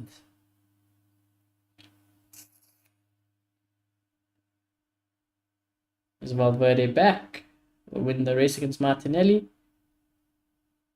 I love the Arsenal fans trying to get Courtois under pressure, but honestly, if there's one thing also about Real Madrid, us playing out the back, even if it might be sketchy at times, they don't ever fumble. The team looks like they almost look too calm sometimes out the back. It's too relaxed out the back at Real Madrid. It gives me stress.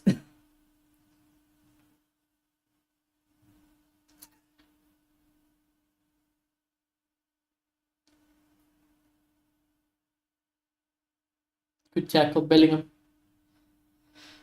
Take off Alaba. I think Garcia also going forward would be better. Vinny, what was that? Horrible.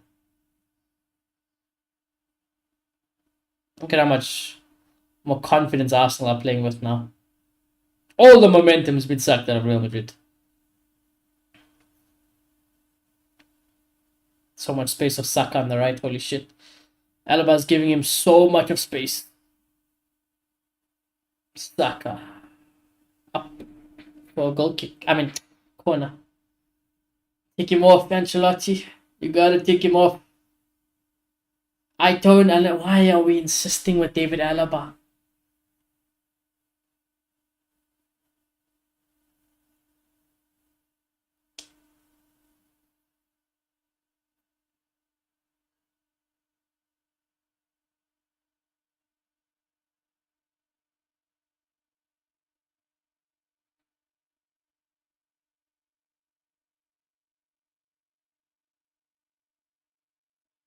Arsenal are going for the classic corner approach, sorry.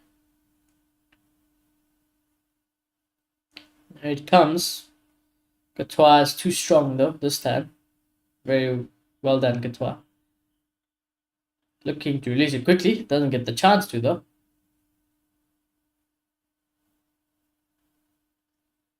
It's Camavinga.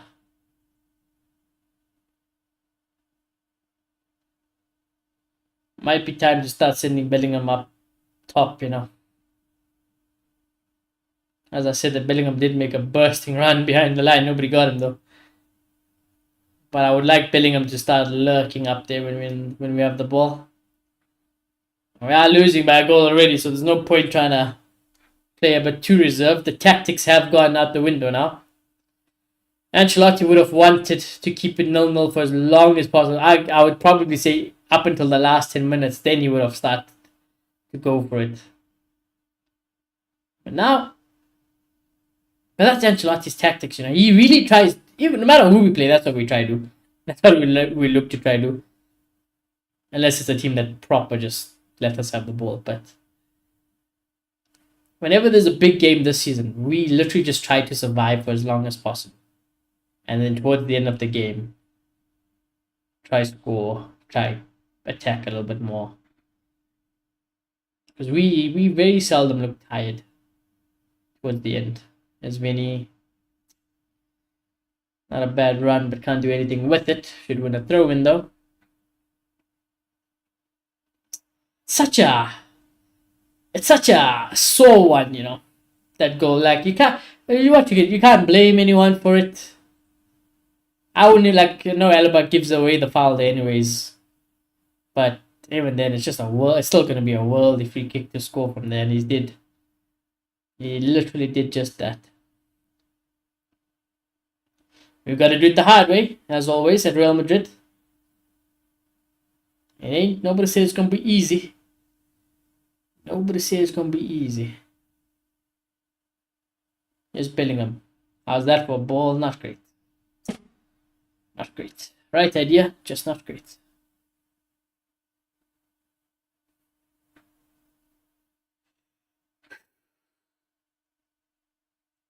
Hey, yeah. 65 minutes. I'd bring on Fran Garcia, you know. That would literally be my sub.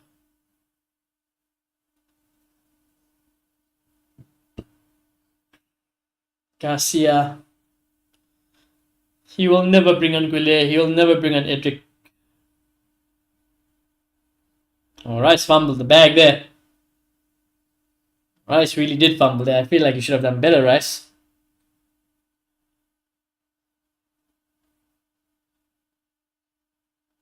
Mbappe, what are you doing there, bro?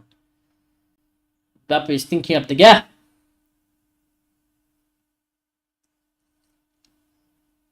Oh, Saka against Alaba is giving me nightmares, you know. Lord. Alaba, what? This is like his third game starting, maybe. And he's generally not even put in a 5 out of 10 performance. Every time Alaba makes it a play, he generally puts in 5 or below. And now he's up against Saka today. God damn. What is Ancelotti gonna do? I say that, but I know what he's gonna do. He's gonna keep it like this. He's gonna bring on Brahim at some point. He'll probably bring on Fran Garcia too late. You won't bring on anyone else. Martinelli, save. What a save again. What a save again. You got a hat-trick of saves. Hat-trick of saves. Oh my god. That's as good as scoring a hat-trick this one. Actually, Alaba does. Fair play. Alaba stops the second one. Is it Alaba or is it Rudiger? Sorry.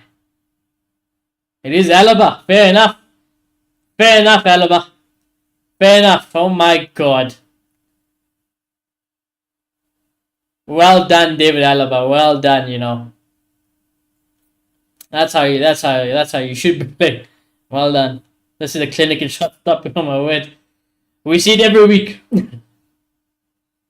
Every week, as a Real Madrid fan, I watch this. Oh my god! He saved it again! He saved it again!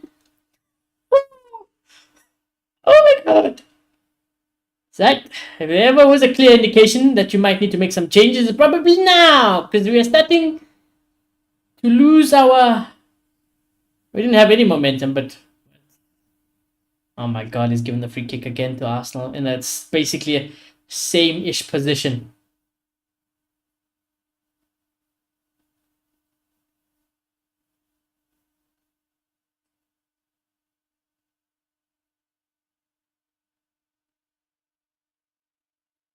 Well done, Bellingham. I thought Courtois saved it. Bellingham just actually fucking puts it off the line. Thank you, Bellingham.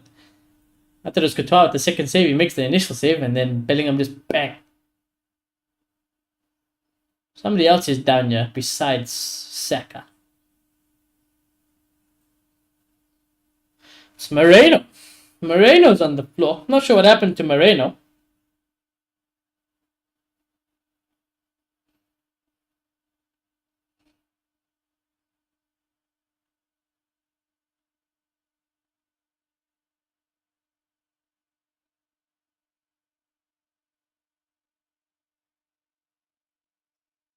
Arsenal have been the better team second half. Flat out just the better team by far. Free kick. Similar distance, just on the other side of the half. Probably going to be there. You probably allowed Declan Rice to hit this again, huh? I think we need some changes, chat. Make a tweet.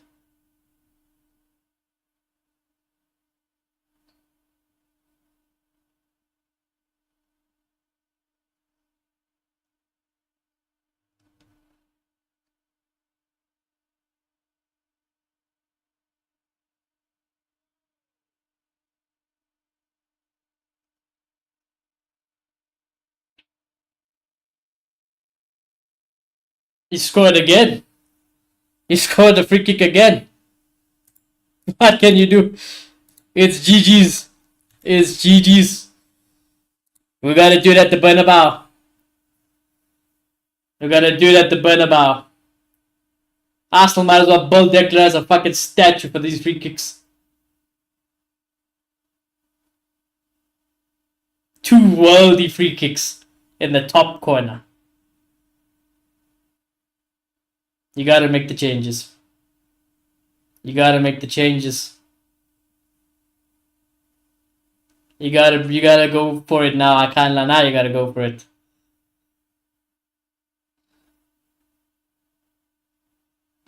You can't save it. You can't save it. Top corner. Look at that. Bang. Never gonna save it. Never in a million years are you gonna save this. You know, the one day we don't concede goals from open play to our own clumsiness. We concede 2 fucking worldies. What can you do? Honestly, what can you do? I can't blame you. What can you do? Worldies. The Liverpool fans are calling from the grave. Lads, there are 90 minutes to go at the Bernabeu. Arsenal can win this 4-0 and I honestly wouldn't write that out. When you go 90 minutes in the Bernabeu is longer than anywhere else on the planet.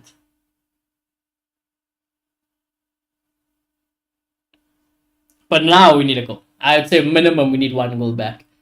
Just to ease the burden at home. If it's 3-0, I think that's when I start to think it's too much for us to do. Even as Real Madrid. It's too much to pull off to do at Bernabeu. 2-0. We can still end you. 2-0 at the Bernabeu will end you. Camavinga got a yellow card. And that means he'll miss the second leg. Oh, not what you want to see after what a performance he's put in today. Marcus says, yeah, this tie is far from over. Very far. I only think if you even asked for, not to sound arrogant, I would only get happy after 3. After 3, I would start breathing. Because if I was anyone playing Real Madrid and we're winning 2-0, knowing I still have a second leg to go at the Bernabeu, I'm not getting happy. I am not getting happy. Because look at Mbappe, I mean, look at the players' reaction.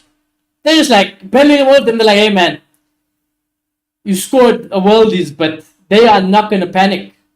Our team strives in fucking the worst positions.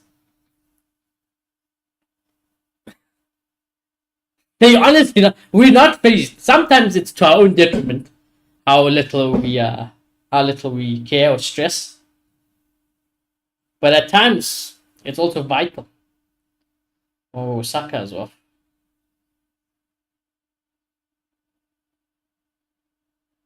Right, now definitely take off help. Trossard is on for Arsenal. I'm not sure if that's just a precaution. I think it might be. I don't know. Does that look bad for Saka? Obviously, he's just coming back, but goddamn, you gotta change it.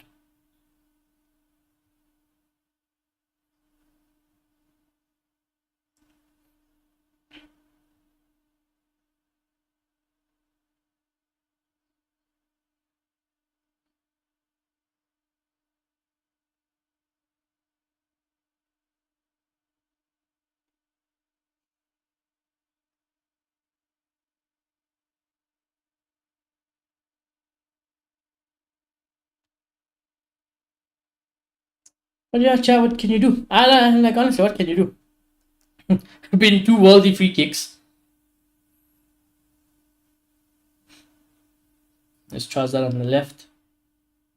Skelly. Oh my god, we're in all sorts of trouble. They scored 3. I think it's game over now, chat. I think it's over. What I will say is, Ancelotti, your time might be up, bruv. I think that's tied done. Tied done now. 3 is too much. 2 is doable. 3 is too much. 3-0 down. He has made no changes.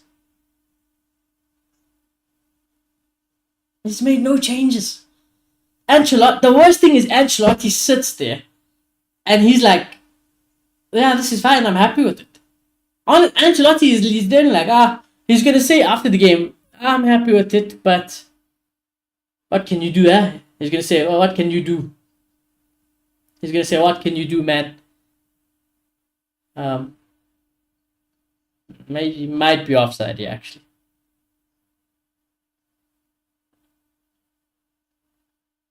Only VAR can save this one. Because Trossard and BB might be offside there. They might have a look.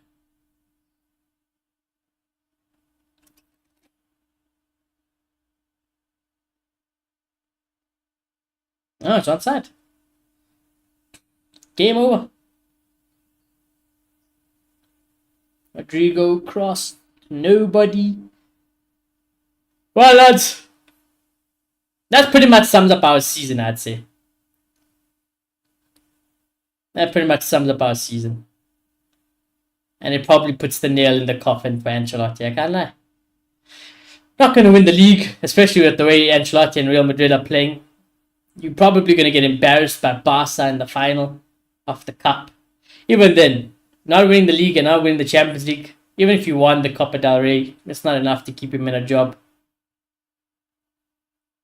You can see the fans even like, I think the fans knew, they were like, you know what, 2-0, let's not panic just yet. Although if it does get to 3, it's probably game, set, match.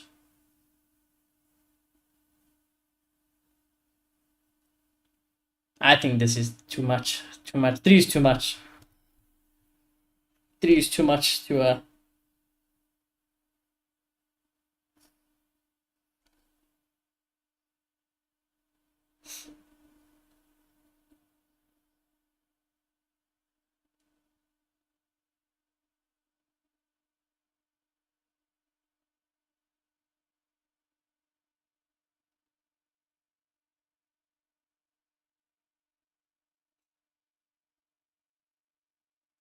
There's Vinny. It's gotta be something special. Oh my god, Mbappe, what are you doing? What are you doing? We're actually in a pretty decent position there.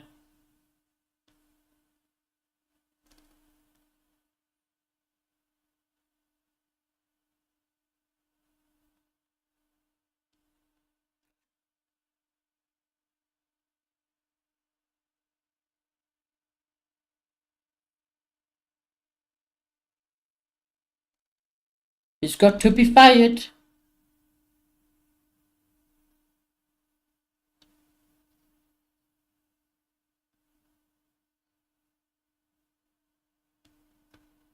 He's got to be fired. That's all I'll say. He's got to be fired. I'd fire him before second leg. I mean, even on Twitter, it's just pretty much the same consensus from Real Madrid fans. Our Bernabeu magic, it ain't gonna save us this much. It can do only so much. Rice kicks have literally created history. Yeah.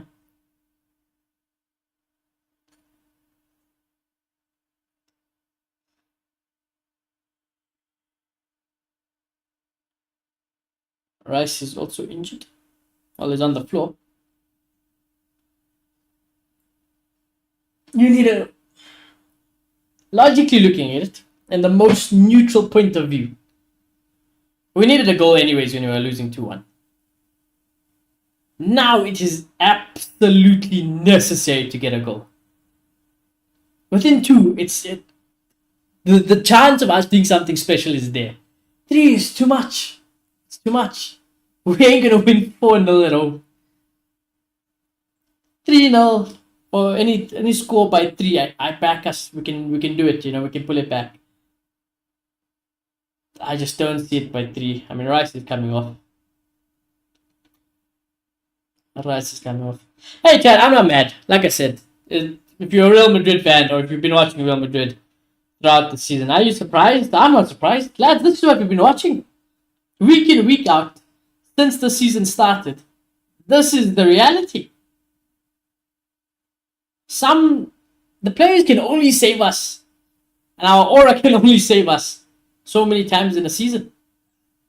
If anything, I'd say we've overperformed the way we've played this season, results-wise. I think certain results should be even worse. We've gotten results we don't deserve to get this season.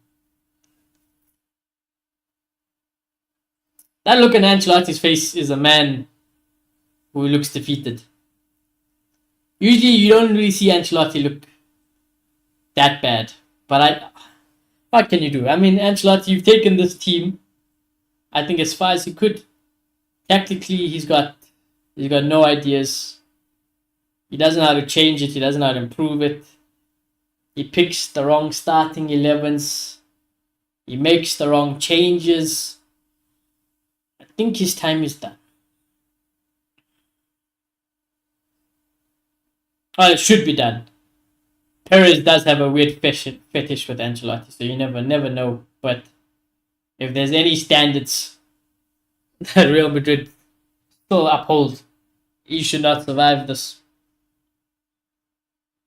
This was his saving grace. Christ Gamma Champions League. And we can maybe let it slide.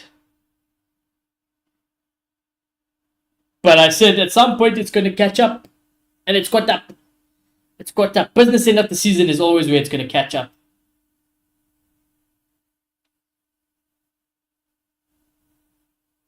Here's Vinicius. I don't even know why. We might as well take Vinny off, bruv. Fran Garcia is on. Vasquez is also on now. Holy God. Rodrigo, not a bad run. But he fouls Tierney.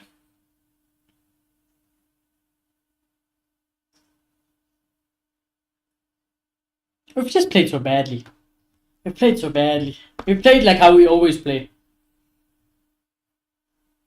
It's unfortunate. Defensively, though, we concede 2 worldly free kicks. It is what it is, man. And the one open play goal we scored is still a great finish. I don't think there's too much wrong. But yeah, Madrid TV makes a good point. We 3-0 down. Our only 2 players who come on are Vasquez and Fran Garcia, left back and right back. It's unbelievable.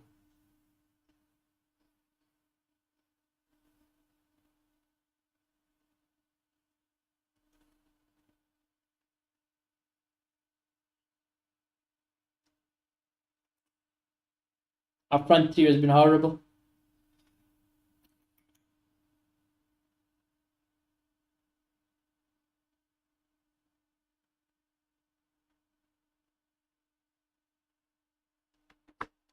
Goal Muller, damn.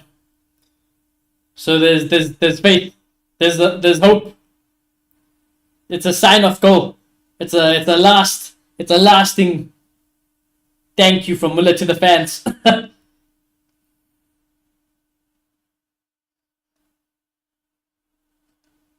Danny Aaron's tweet is hella fun. Danny Aaron says he made a post saying Declan Rice was Real Madrid, and it's a picture of that's a great post there. Good guitar.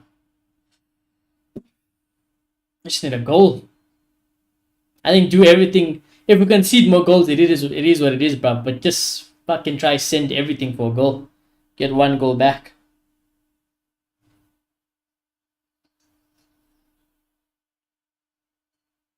Here comes Brahim Diaz. I said before the game even started, I literally called it word for word what subs he's going to make. I said he's going to bring on Fran, he's going to bring on Vasquez, he's going to bring on Brahim. That's it. And that's exactly what he done. And he brought him on at fucking 80th minutes when we 3-0 down. Nice one. Nice one, Ancelotti.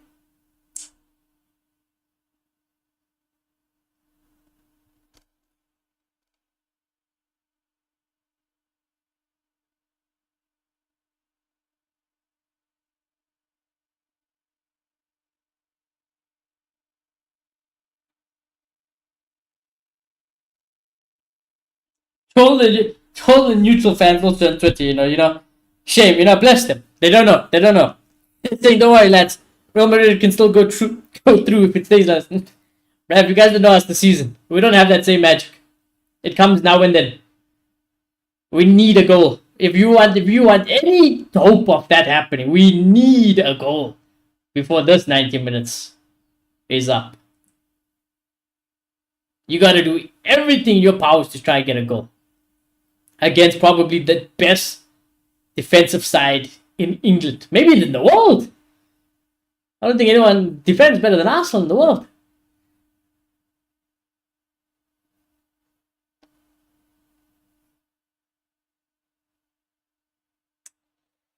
They don't look like they're gonna do it though. Even the play, sometimes when we've been losing this season, you can see all of a sudden our players are turn up a gear. I'm not seeing that response today. It genuinely looks like they don't necessarily believe they can do it. It might be the end of the road, lads. Like I said, it might be the end of the road. I think we've gone as far as we can this season. But the way we've been playing, I think this is it.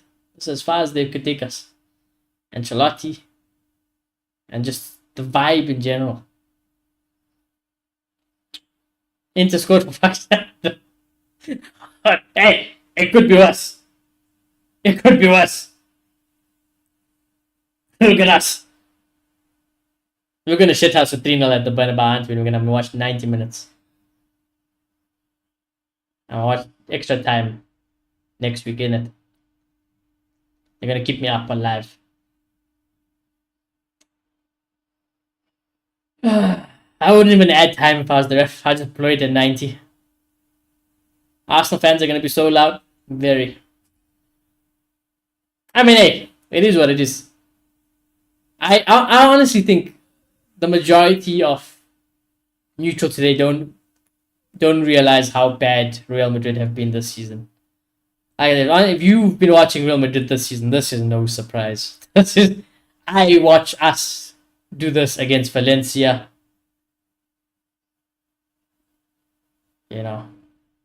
I watched us do this against Valencia, Las Palmas, and these are teams that are bottom of La Liga.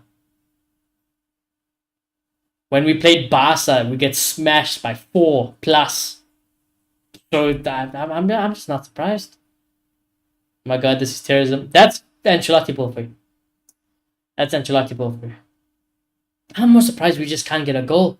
That's the real shock for me. Losing the game, I kind of half expected it. I never saw a world where we win today at away from home. But the real shock is we haven't scored. When was the last time we haven't scored a goal?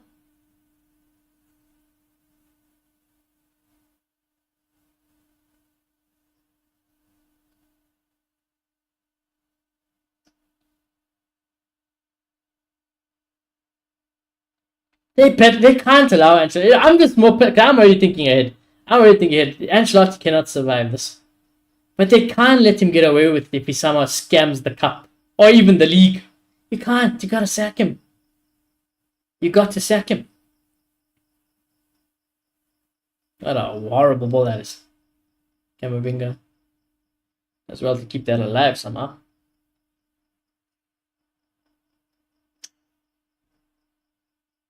If only it was 2. If only it was a 2-goal margin. But that's why I'm so desperate for us to score. For our delusional magic to work. It's gotta be within 2-3 is too much. 3 is too much. Beating Arsenal 4-0 basically at home. Never gonna happen. It's not going to happen.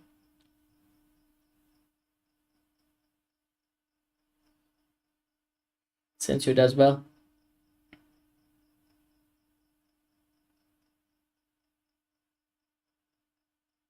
In another world, it would have been nice if we just, even if it was just we lost just 1-0. Those fucking 2 early free kicks, man. What can you do? What can you do? Fucking 2 early free kicks. However, after the first one, if the first one wasn't an indication enough, we should have known not to give free kicks or any set pieces. In general, you shouldn't be giving Arsenal set pieces as a team. And at this level and this standard of football and at this club, you should be knowing those things. Vinny shot deflected. Won't even go out for a corner. I will catch it. Oh, yeah. That's... It is what it is. It is what it is. You gotta sack him. You gotta sack him.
We need the sack. 4 minutes at a time.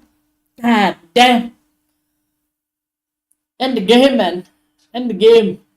Then we just wake up tomorrow and see Fabrizio Romano tweet. Florentino Perez is fuming with the situation and are looking for suitable replacements or something. Or sacked with immediate effect or something, bro. That's what I need to go sleep and wake up to.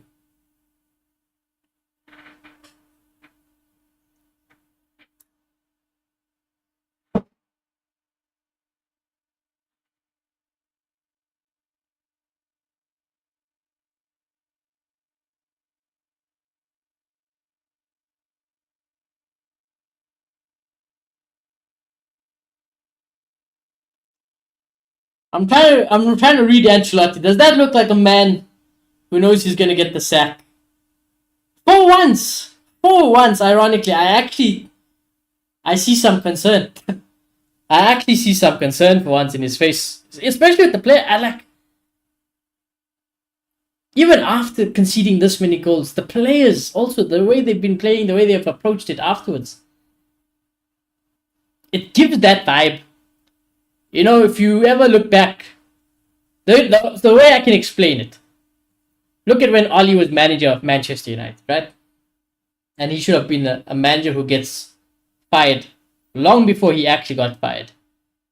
But even no matter how we lose, how the players played, you know, they somehow always did that. Real Madrid are in a very similar position. The players constantly bailing us out this season. A manager who's tactically lost it. He's got no ideas. He does no clue how to get us forward and progressing as a club. And then you look at how Oli and the players were at Watford, which was the game after where Ole Gunnar Solskjaer got the sack. The way our players are playing now and the way Ancelotti is looking now is giving that exact vibe. It's giving the end of the line, where it's like, you know what, you're probably forced into making the decision, regardless of what you feel like. Mbappe goes down. They're gonna get the penalty. Camavinga. Oh my god, Camavinga's gonna get sent off. Oh my god. Camavinga's got a second yellow and is gone. Ali's face when we conceded 4 to Watford was the one. Not the best nights. Nah. Camavinga red card. Chat, he's gone. He gone. You see what I'm saying though? You see, I think it's the end of the line. I think the only positive is we've seen the end of the line. You probably sack him. you probably sack him now. He doesn't even look at Ancelotti. Look at it. He doesn't even look at Ancelotti like he don't care, Camavinga. And usually these players will play their hearts out for Ancelotti. Today they didn't do that. Vinny ain't running for his life. Mbappe ain't trying to take on the whole team. Bellingham ain't, he ain't doing his thing. It's like I am literally getting Ole Gunnar Solskjaer Watford vibes from this game. I think it's done. 2-1 is not the worst score. You guys can win still. You guys can definitely still win in that tie.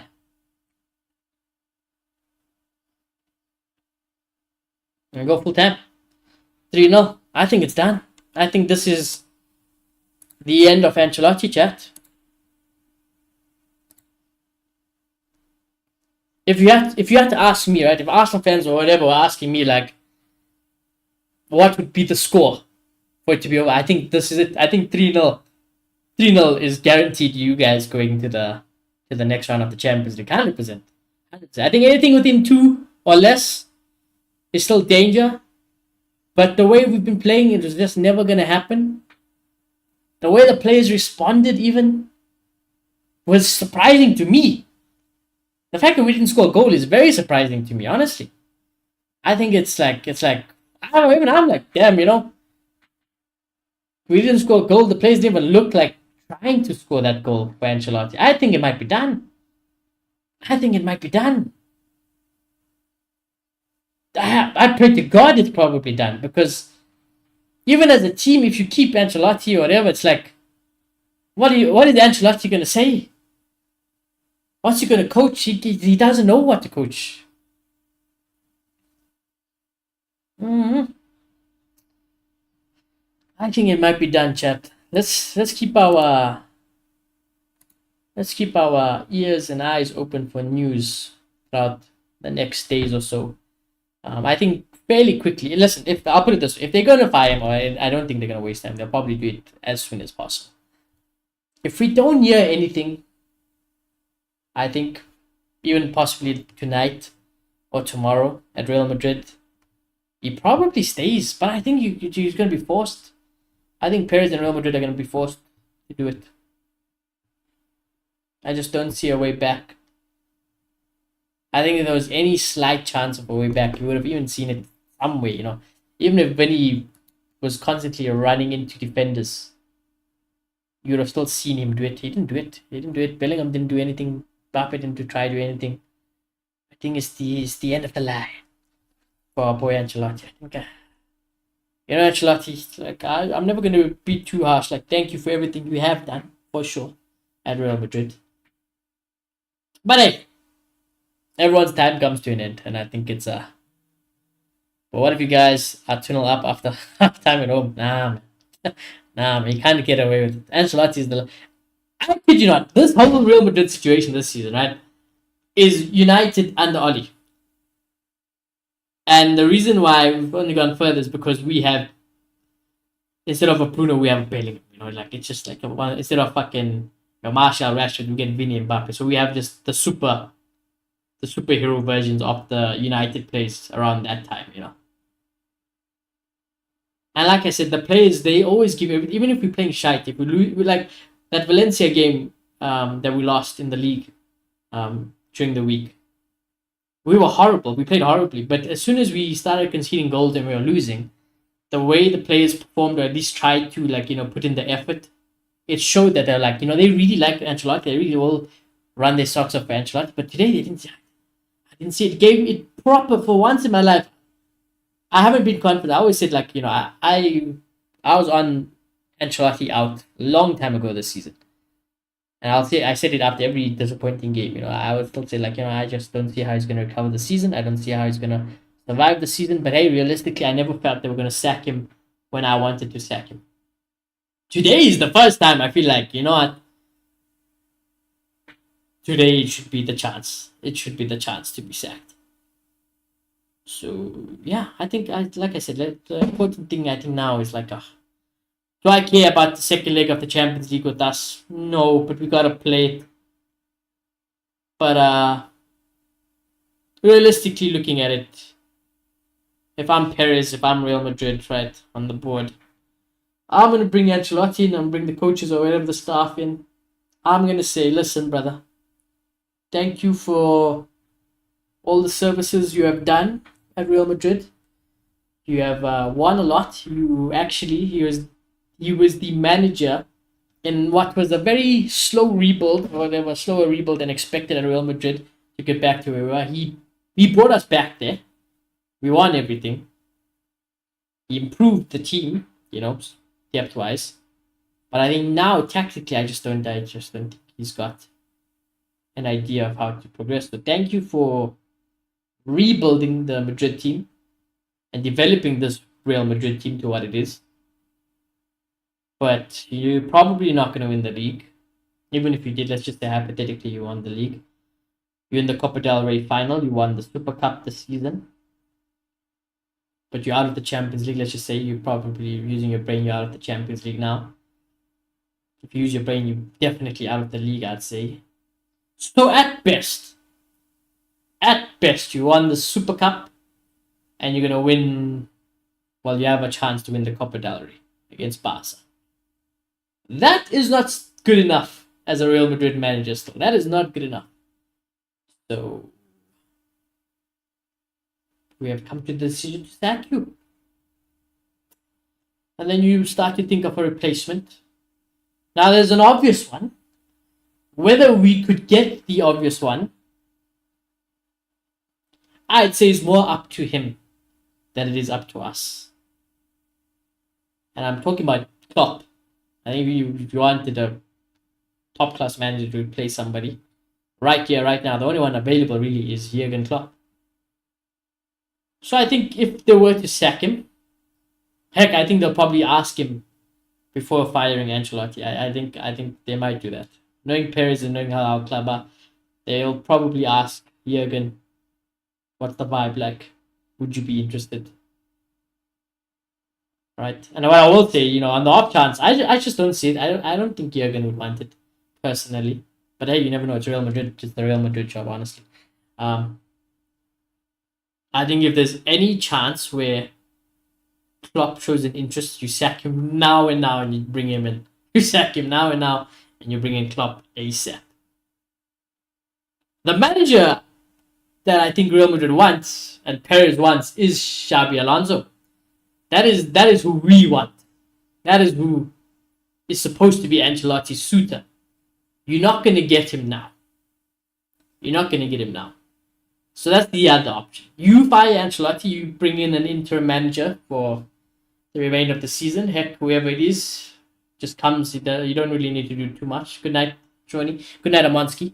You bring in an interim manager, and you probably get Alonso at the end of the season. And I really want it. I don't, part of my hipster brain would love it. Young, exciting manager. But then you just think, there's that concern where it's like, you're going to give that job to Real Madrid. You're going to give him a Real Madrid job, the biggest job you can get as a manager, is it ready? I would say, even if you do give him a job, you can always fire him, but I guess the point is you wouldn't want to waste the season. So decisions are going to be made. Either way, I'd sack him. I think I'd sack him. I don't think there's anything to play for in this season. I think Ancelotti was given trust and time solely based on hoping that he gets the results in the Champions League. He can turn the league around. And heck, like I say, he's still in the Copa del Rey final. So in a fantasy world, he probably scammed the UCL. Maybe turn something around in the league, especially when we can play Barca. And he wins that final. And then it's like, you know what? Then you look at the season where it's like, wow. You won a double. You won what? Fucking four. That's 4 trophies you won at Real Madrid. Champions League is done. Realistically, it's done. League technically is not done, but I still say it's done. It was done a long time ago for me. It's just a shame that he's very lucky and the points are how they are. But even then, it's not like 1 point. It's not even just a win. It's still a little bit bigger than that. So realistically, that's done. The Copa del Rey, he's got a big argument for that. But that's not a reason, like I said, why you should be a manager still in a job at Real Madrid, even if you won that against Barca. Yeah, so I think it's done. I think it's done.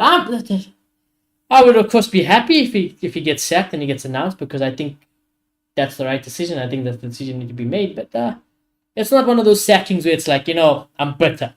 I'm bitter. It's like, yeah, I'm so glad he's gone. Ancelotti's done what he's done, and I think the only way to put it is that he took them as far as he can. And I take nothing away from Ancelotti's time at Real Madrid, because there's a time where we weren't where we want to be. Even the recruitment is like very young. Remember, we got Vinis, you got Rodrigo, very young at the time when they even come to Madrid. They're not who the players that they are today. And Ancelotti he's literally made this team to what it is, which is it's very good, the best. And I don't think that's a bad legacy if he was to go. He took a Real Madrid project that has been very different to previous Real Madrid projects. One that he had to basically build from the ground up and turn it into a winning side. He did that. Last season was a dream. That's not right. Last season, all of us as Real Madrid fans, we were living the life. Nobody could chat to us. Nobody can say anything. We were inevitable. So seasons like this naturally happen. But I think it's the end of the line, Carlo boy. I think it's the end of the line. It would be sad, honestly. Like, even if we keep him, I think if we do decide to keep him, it's just gonna be so depressing. I think the fans will be deflated. I can't speak for the players, but honestly, after that look, they also looked like they were like, it might be the end of the line. Ancelotti's face there, it also looked like he concerned for once, concerned. And I always also, like I said, it's quite easy to relate the situation to United's situation when Oli was in charge. When you hear Oli speak about it, like after that game, it's like, what? After that game, I knew I was done. It almost looks like Ancelotti had that same look and feeling. It's like, just wait for the phone call now. And if it comes, you probably know what it is. But yeah, Marcus says, yeah, probably. I like Don Carlo. This changes nothing. It doesn't change anything. He's still one of the GOATs. Yeah, that's what I'm saying. Like, honestly, the legacy is done. Where he brought our team from where it was once from where it was when he got the job again.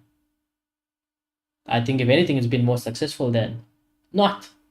So it's not a bad thing that if he gets fired, I wouldn't say. I just think Ancelotti, brother. And fair play to Ancelotti, he never once seemed defeated. He always spoke about nah, we'll turn around, we still get results, If this is us playing badly, imagine when we're playing good, he always talked the talk. But he couldn't walk the walk this season. And I don't think it's a bad thing, man. Like, it would be nice if he resigned. I think so. I think that would be a fitting touch. That also depends, because what is it, the comment? I bookmarked the comment the other day. After he lost against Valencia, I think he said, okay, I can't find it in my bookmarks. So I won't quote it exactly, but it went along the lines of him saying, like, you know what? I think the fans are tired of who manages the team, but there's one person who's not tired. He said something like that. So I think him knowing that, even him himself knowing that, even after results like today, maybe he does step away, which is not the end of the world. It's not the end of the world, but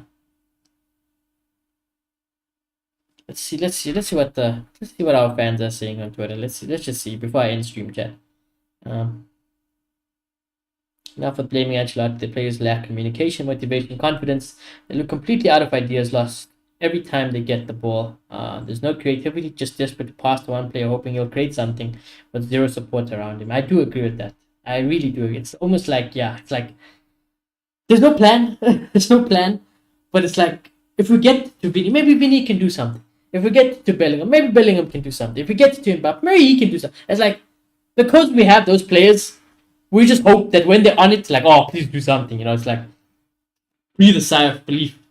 And it's so unfortunate, because even Camavinga is our best player today. Honestly, he's our best player today, and he got sent off out of frustration. He got one yellow card.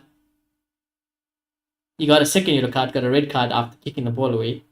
And it's frustration, which is something I haven't seen, especially from someone like Camavinga. He's not that type of guy. You know, he's probably like, we played really well today. But again, it's like, yeah, we're not a team. We're not a team. This season, we haven't been a team. We haven't looked like a team. Lucas Vasquez says if there's a team that can turn around a 3-0 loss, it's Real Madrid.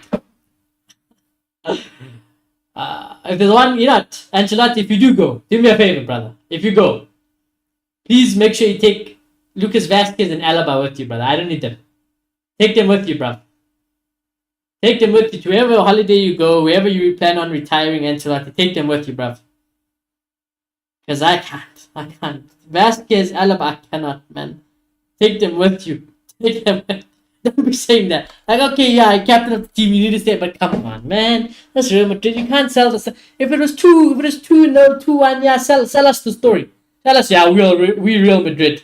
Our fucking aura will smash Arsenal at the Bernabeu. Because, yeah, okay, fine. It can happen. It can happen. But it's 3-0, bruv. You guys didn't have a shot. You guys couldn't play a pass. How are you saying aura and Real Madrid is because we Real Madrid I can turn around a 3-0 win. A 3-0 loss, sorry, at the back. Come on. Yeah. Our fans are fuming, by the way. Yo, sacked at Bayern, sacked at Napoli, coached Everton, but untouchable at Real Madrid despite the most awful football anybody could ever play. I've never seen Real Madrid fans being actually this happy about a defeat because they know that this means it could potentially be the end of a manager. This is what Carlo Ancelotti has done to the fans. Yeah, he's right. He's right.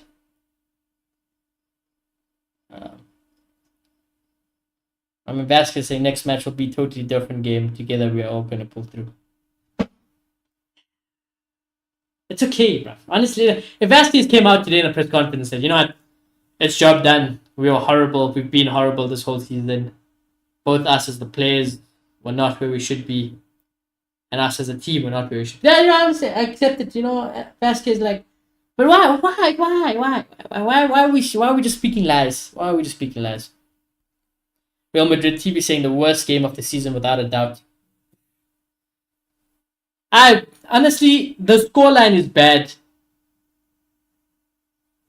But I think because of the caliber of game it seems that way. But guys, that 1-0 to Barca was the most embarrassing thing this year. Even the Liverpool, you know how embarrassing performance-wise this. Thus today, if we look at it objectively, we conceded 2 worldy free kicks and 1 goal from open play. And going forward, actually for the one time, we couldn't score a goal and we didn't ever look like scoring a goal because I think that honestly because the only way I can explain, at least from my point of view, is genuinely because I think it might be the end of the line. I think Vinny, your Bellingham, your Mbappe, Rodrigo's, whoever, fucking Rudiger, Asensio, whoever might be the hero on the day, it's like they all look like guys, it might be done. It might be done. Fans asking, do we believe that Real Madrid will qualify at the Bernabeu? No. I think if it was 2 or under, there's a chance. I think 3 and over, nah. I mean, hey, Mike. Now, Mike is a very controversial person on Twitter. He's actually backed Ancelotti because, Mike, you don't care what happens. As long as you win and at the end of the day you win trophies and he doesn't care what happens. But even after today's game, he's seen the light. So, if anything, he's been how Oli sexuals were. He's been with Ancelotti. But, like, if he's seen the light, bro, he's seen the light, bro. Let's get him done.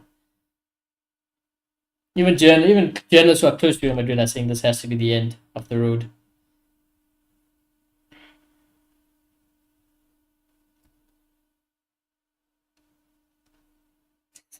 This guy needs a shout out. Mahdi Hassan. My guy needs a shout out here, lads. He said, brother Kylian, you are not Benzema. Drop the false 9 gimmick and make the runs in behind. It's funny. Because it's true. It's funny because it's true.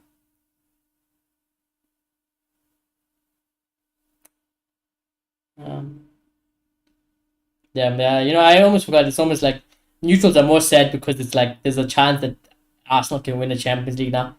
I didn't even think about that. Me, I'm just thinking forward. I'm like, what? Our season's done. It is what it is.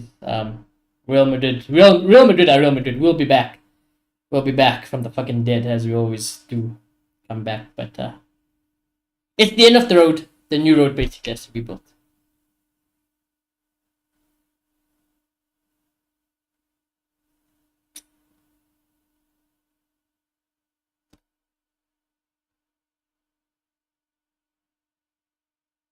I'm just waiting. I haven't ended the stream yet because I'm trying to see if there's any quotes from Ancelotti yet. I don't think we'll get it just yet. Fuck. I don't think we're gonna get it. Honestly, I'm retweeting this because I want it, I'd be lying to say if somebody gave me the opportunity to sign Klopp as a Real Madrid manager, I'd be lying to say if I didn't want it. I'd be on my fucking knees. I just think it's so exciting, I feel like he doesn't have well, this is harsh to say, but he might not have the amount of trophies certain other Real Madrid managers have had in his career. But the prospect of, just imagine the prospect of how Jurgen Klopp could make a team like this play, man.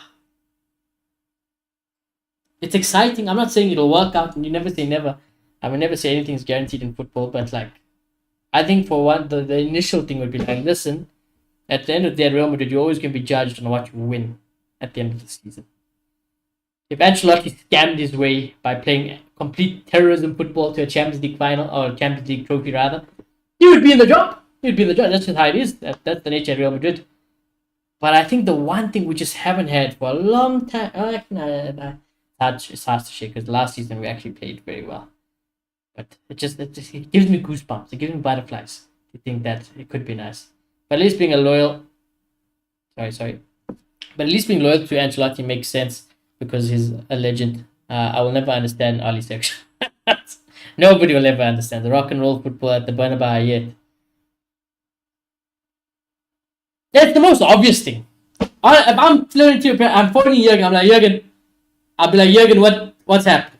I'll be like, Klopp, talk to me. I know you have this very weird authority role at wherever the fuck you are in Germany, but I tell you what, drop it right now because the job to become Real Madrid manager is available on the table. If you want it, take it. It's yours. Don't even wait for him to reply. If I'm Perez, that's exactly how I say it, and I end the call. I wait. And then if you see, you get that phone call back, and Jurgen just somehow hints, he's like, you know what? Maybe, yeah, I think it's exciting. However, Jurgen in his accent, I think it's exciting. I think, I'm sending the contract right now. Get him before the second leg against Arsenal. Fucking, we'll turn it around. We'll smash Arsenal 8-0. I kid you not. Get somehow in a fantasy dream world, you get Jurgen Klopp as manager before that second leg. We'll smash these fucking guys 8-0. I swear to God, I swear to God, we'll smash them 8-0. Because Ancelotti, we ain't smashing Las Palmas 8-0. We're not even going to smash Las Palmas 1-0. Fucking, we can't even beat Las Palmas, So I'm on my knees at Real Madrid. I'm on my knees. Somebody, anybody. Fucking, phone Bielsa.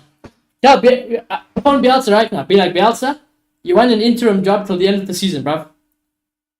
Come for second leg for Arsenal. Come to the end of the season. For the love of God, you don't need to win anything because you can't win anything this season.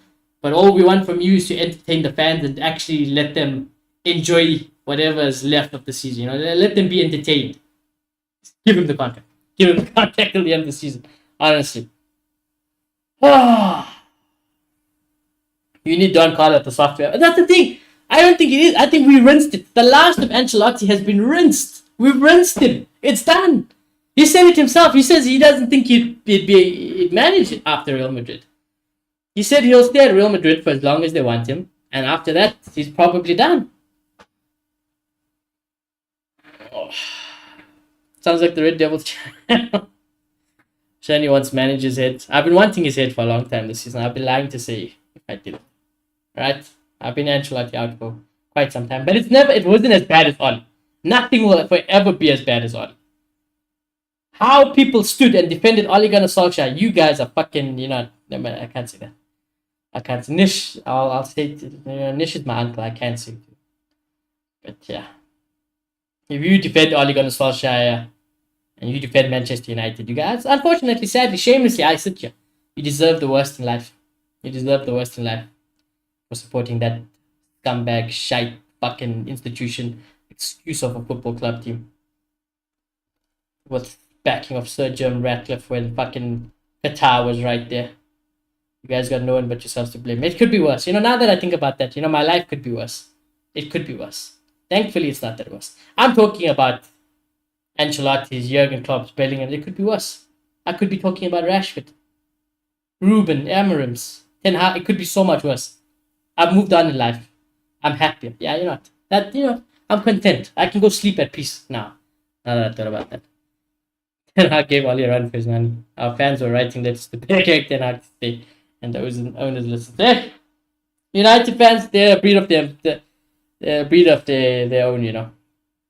But while Rice's goals came from unnecessary fouls, I agree. I'm glad he actually said it. I thought it might be harsh, but maybe that's because my standards have been lowered this season. But I actually agree. Maybe we shouldn't have committed those fouls. I agree. Katwa, well said. Raul Asensio is doing it. Why are you giving the poor kid the fucking interview, man? My poor guy, my poor centre back. We're absolutely convinced we can make a comeback if there's any team that can do it us. Guys, man, please, man, be real. Be real, lads. We ain't coming back. How strong do you think this is? I mean, it's strong. It's strong. This badge is everything. But dude, relax. Where's the evidence this season? There's no evidence. Last season, I tell you what, last season, if we were 3-0 down against prime Manchester City and we were going to the Bernabeu second leg, I'd say, fuck it. We'll take it. We'll take him. We will win that game 3-0. We will take it, grind it out like a dog's. We'll go like a dog fight. We'll go to extra time. Heck it, we'll win it on penalties. Honestly. This season it ain't happening.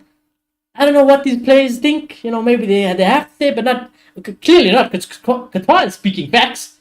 Qatar has standards in life.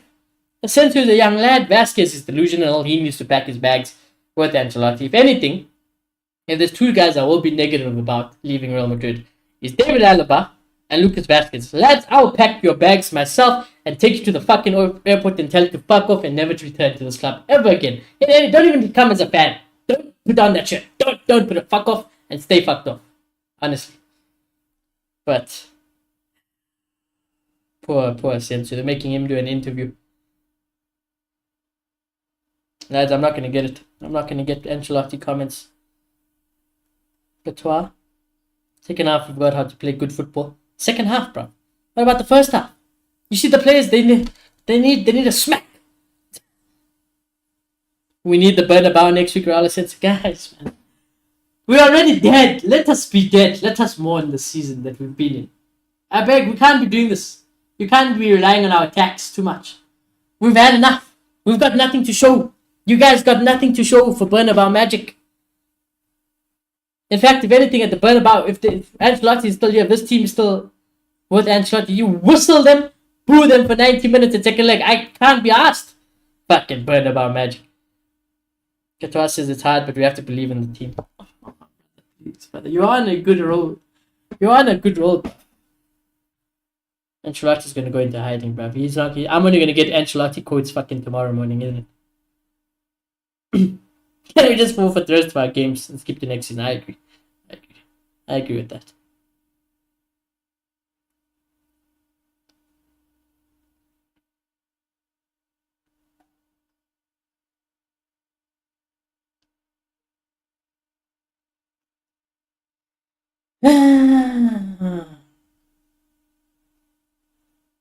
I see lots of Vinny hate as well. Honestly, I've been calling Vinny out recently for a lot.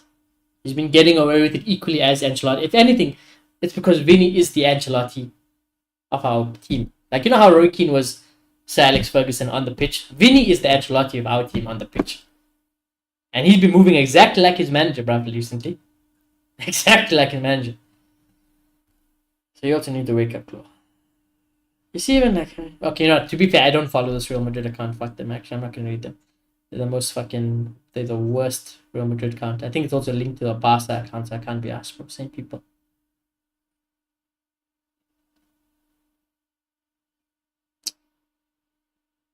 You know what, lads?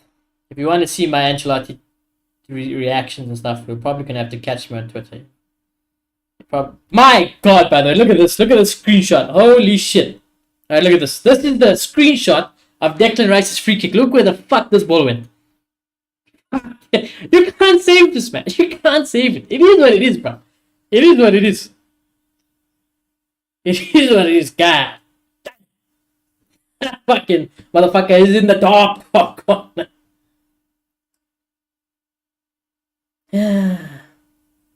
Well, somebody said one day closer to Ancelotti leaving my club. True, if we look at positives, I guess. But yeah, chat, I'm gonna end it here. I'm gonna wait for Ancelotti's comments. I'm gonna wait for Fabrizio potentially. I'm gonna wait for fucking anything around the news. We will get something. I am sure we're gonna get something on his future. Whether it's staying, whether it's sacking, we will get something. I'll be very, very surprised if we get absolutely nothing. Marcus has shown it. This is why I think Rodri deserved the Ballon d'Or. Rodri dropped an 8 out of 10 consistently for club and country for over a year. Vinny is not who we think he is. Last season, though, you see, that the only reason I might have a different opinion is because last season, whenever we needed Vinny, whenever we needed to rely on Vinny, and just in general in our team last season, it was the dream. We were living the dream. When we needed Bellingham, he was there. When we needed Vinny, he was there. When we needed the team, they were there. They were unbeaten. They were untouchable. And we won. We won everything because we were that team. And Vinny was that guy last season. But this season, I can't defend him. This season, honestly, this was the season I thought, you know what, Vinny, he was best player in the world for me last season. And we should have gotten the angered, more motivatedly driven Vinny this season. And instead, he's done his best impression. Instead of trying to replicate a Ronaldo, he's done his best impression to replicate a fucking Rashford. And that's the most disappointing. Like this season, I don't defend Vinny at all. Which is sad. We used to have, for example, like just use a Ronaldo. We used to have a Ronaldo. If he had a season or whatever like that, whatever, he'd use it as motivate. Next season, you got the only thing more scary than a Cristiano Ronaldo, as the saying goes, is an angry Cristiano or Cristiano Ronaldo who hasn't scored the previous game. And now it's like now I'm just deflated. But it is what it is. It is what it is. Anyways, chat, I'll end it there. We have a watch along tomorrow. So we are doing Dortmund and Barca. So as always, chat, thank you all very much for coming to stream and spending some time with me. I highly appreciate it as always. I'm not even going to do player ratings today because honestly, it is what it is, man. Camavinga was the best player for us. The only player who looked like he gave a damn. But I think this sums up our season and it sums up probably the end of a chapter. Yeah, end of a chapter. We'll be back. Go watch Jonathan Groff's Hamilton performance for that reference. But yeah, chat, like I said, hope you'll have a good day. We'll be back tomorrow with a watch along and hopefully Atom 4. Fucking hell, every time I try to stream this game, something happens. So hopefully tomorrow, touch wood, we get the smooth stream. And we're at end games. I want it to be smooth so we can finish the game. But yeah, chat, have a good day. Have a good evening. I'm not as sad as I thought I was, but that's because I kind of expected this. I think it's the end of the chapter. So let's see what happens. Let's see what the club does, and let's take it from there. But everyone have a good evening. If you are new to the channel, do smash a like on the stream if you haven't already. Do subscribe if you are new. Shout out my members, Amansky and Shayla, for their support. And yeah, chat, I shall see you all very soon. Goodbye.